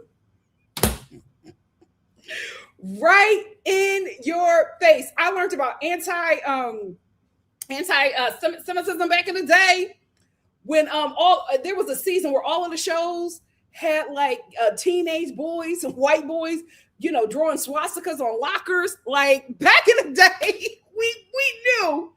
They made sure that we were not going to be crackheads, racist, pregnant as teens, drunk driving, not wearing our seatbelt, or smokers, and highly educated readers. My, how times have changed. My, how times have changed. Um, Jessica said maybe the problem is they're handling kids with kitty gloves when kids are already learning everything through their phones and tablets, thinking they know stuff, but they really don't. Listen, boomers are wrong about a lot of things. One thing they were right about, the participation trophies.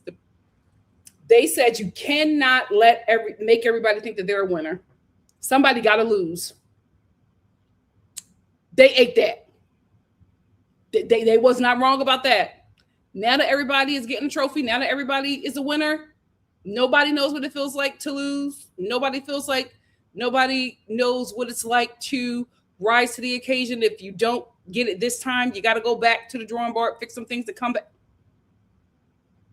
Now look, they ate with that. Boomers ate with that. K. Charles said, Amora saying everything is going according to plan in the mirror like a supervillain. It's genuinely making me weep. Like, okay, Dr. Doomfenshmirtz. She's playing. But I'm going to give her 10s. I'm going to rock with her. Maureen said, have you watched The Pursuit of Happiness? I cried. Oh, of course. Of course.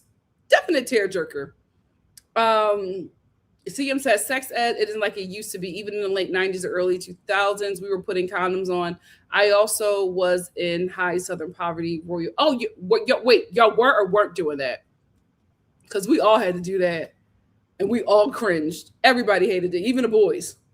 Because even back then, people were chaste. We were not getting it on like that in high school. Especially since you were shipping girls off when they got pregnant. We were chaste. Dahlia said, I only watched Passion of the Christ once and never again. It was good, but once was enough. Yeah. I saw it in the theater, child, with my church. The travailing that went on, especially when they put that crown on his head. K. Charles said, baby, once I found out you get herpes through cold sores, no one was sharing my water bottle. Yep. Still until the day my homegirls can't share straws with me. These men, y'all kissing, no thanks. That's why I'm just like, a millennial Love Island could never happen, y'all. Who I got to kiss? Oh, I'm not doing a kissing challenge. Send me home. I'm not doing it. No.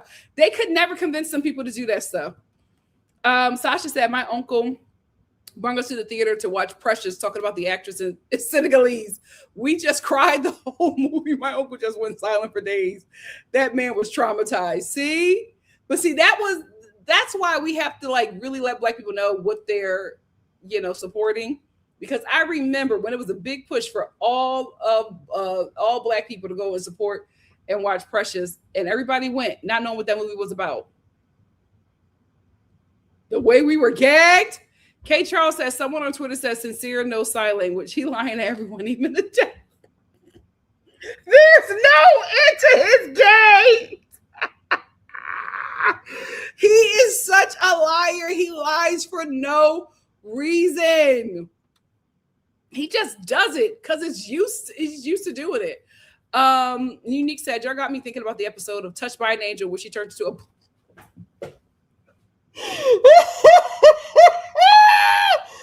I remember that episode.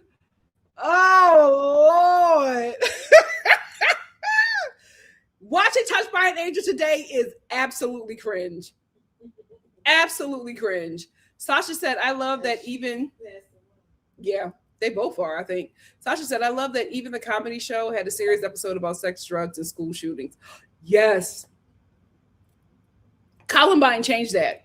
After Columbine, every sitcom, every TV show, they had an episode about a school shooter, about an angry white boy that was teased, who came back with a book bag and shot everybody up. Give Me Shelter said, I remember watching Nick at Night and realizing not only did they still film in black and white in the 60s, but also most of those people were old, racist, or passed away. I used to love Dobie Gillis. Who is Dobie Gillis?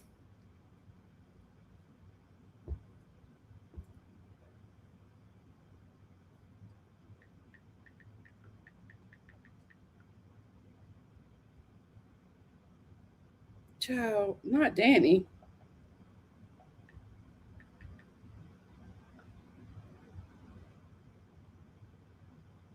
What? Dobie is racist?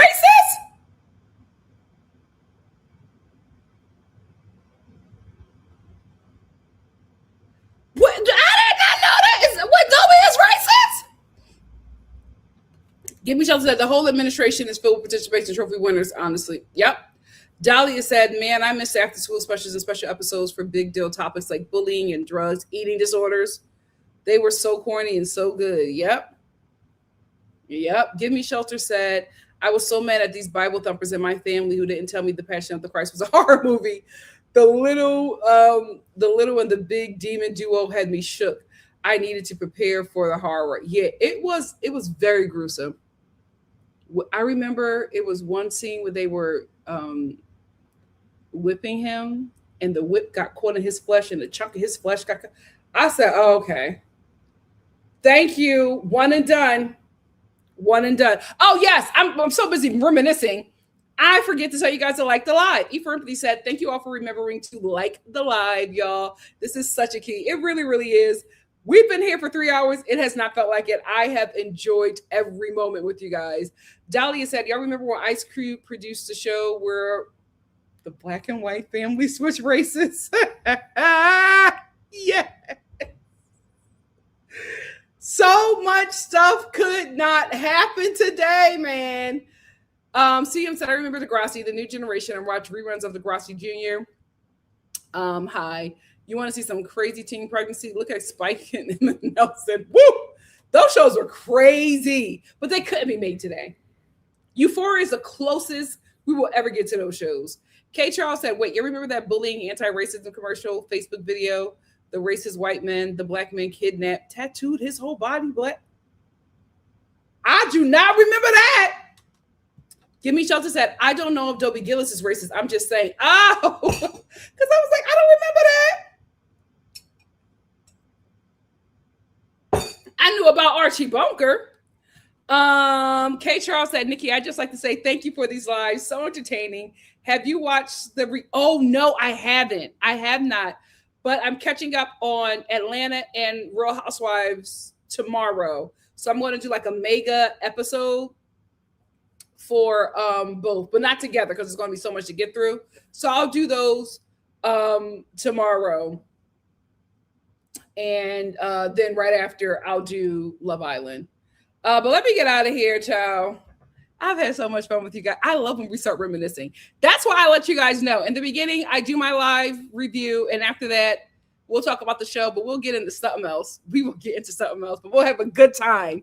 Thank you all for joining me. I'll see you tomorrow for Real Housewives of Atlanta and the Real Housewives of Rhode Island, because I think I missed about 3 or so episodes. We're going to do that catch up, and then right after that, we're going to get into Love Island at 7:30 on the dot. Love you all so much. See you tomorrow. Bye. Don't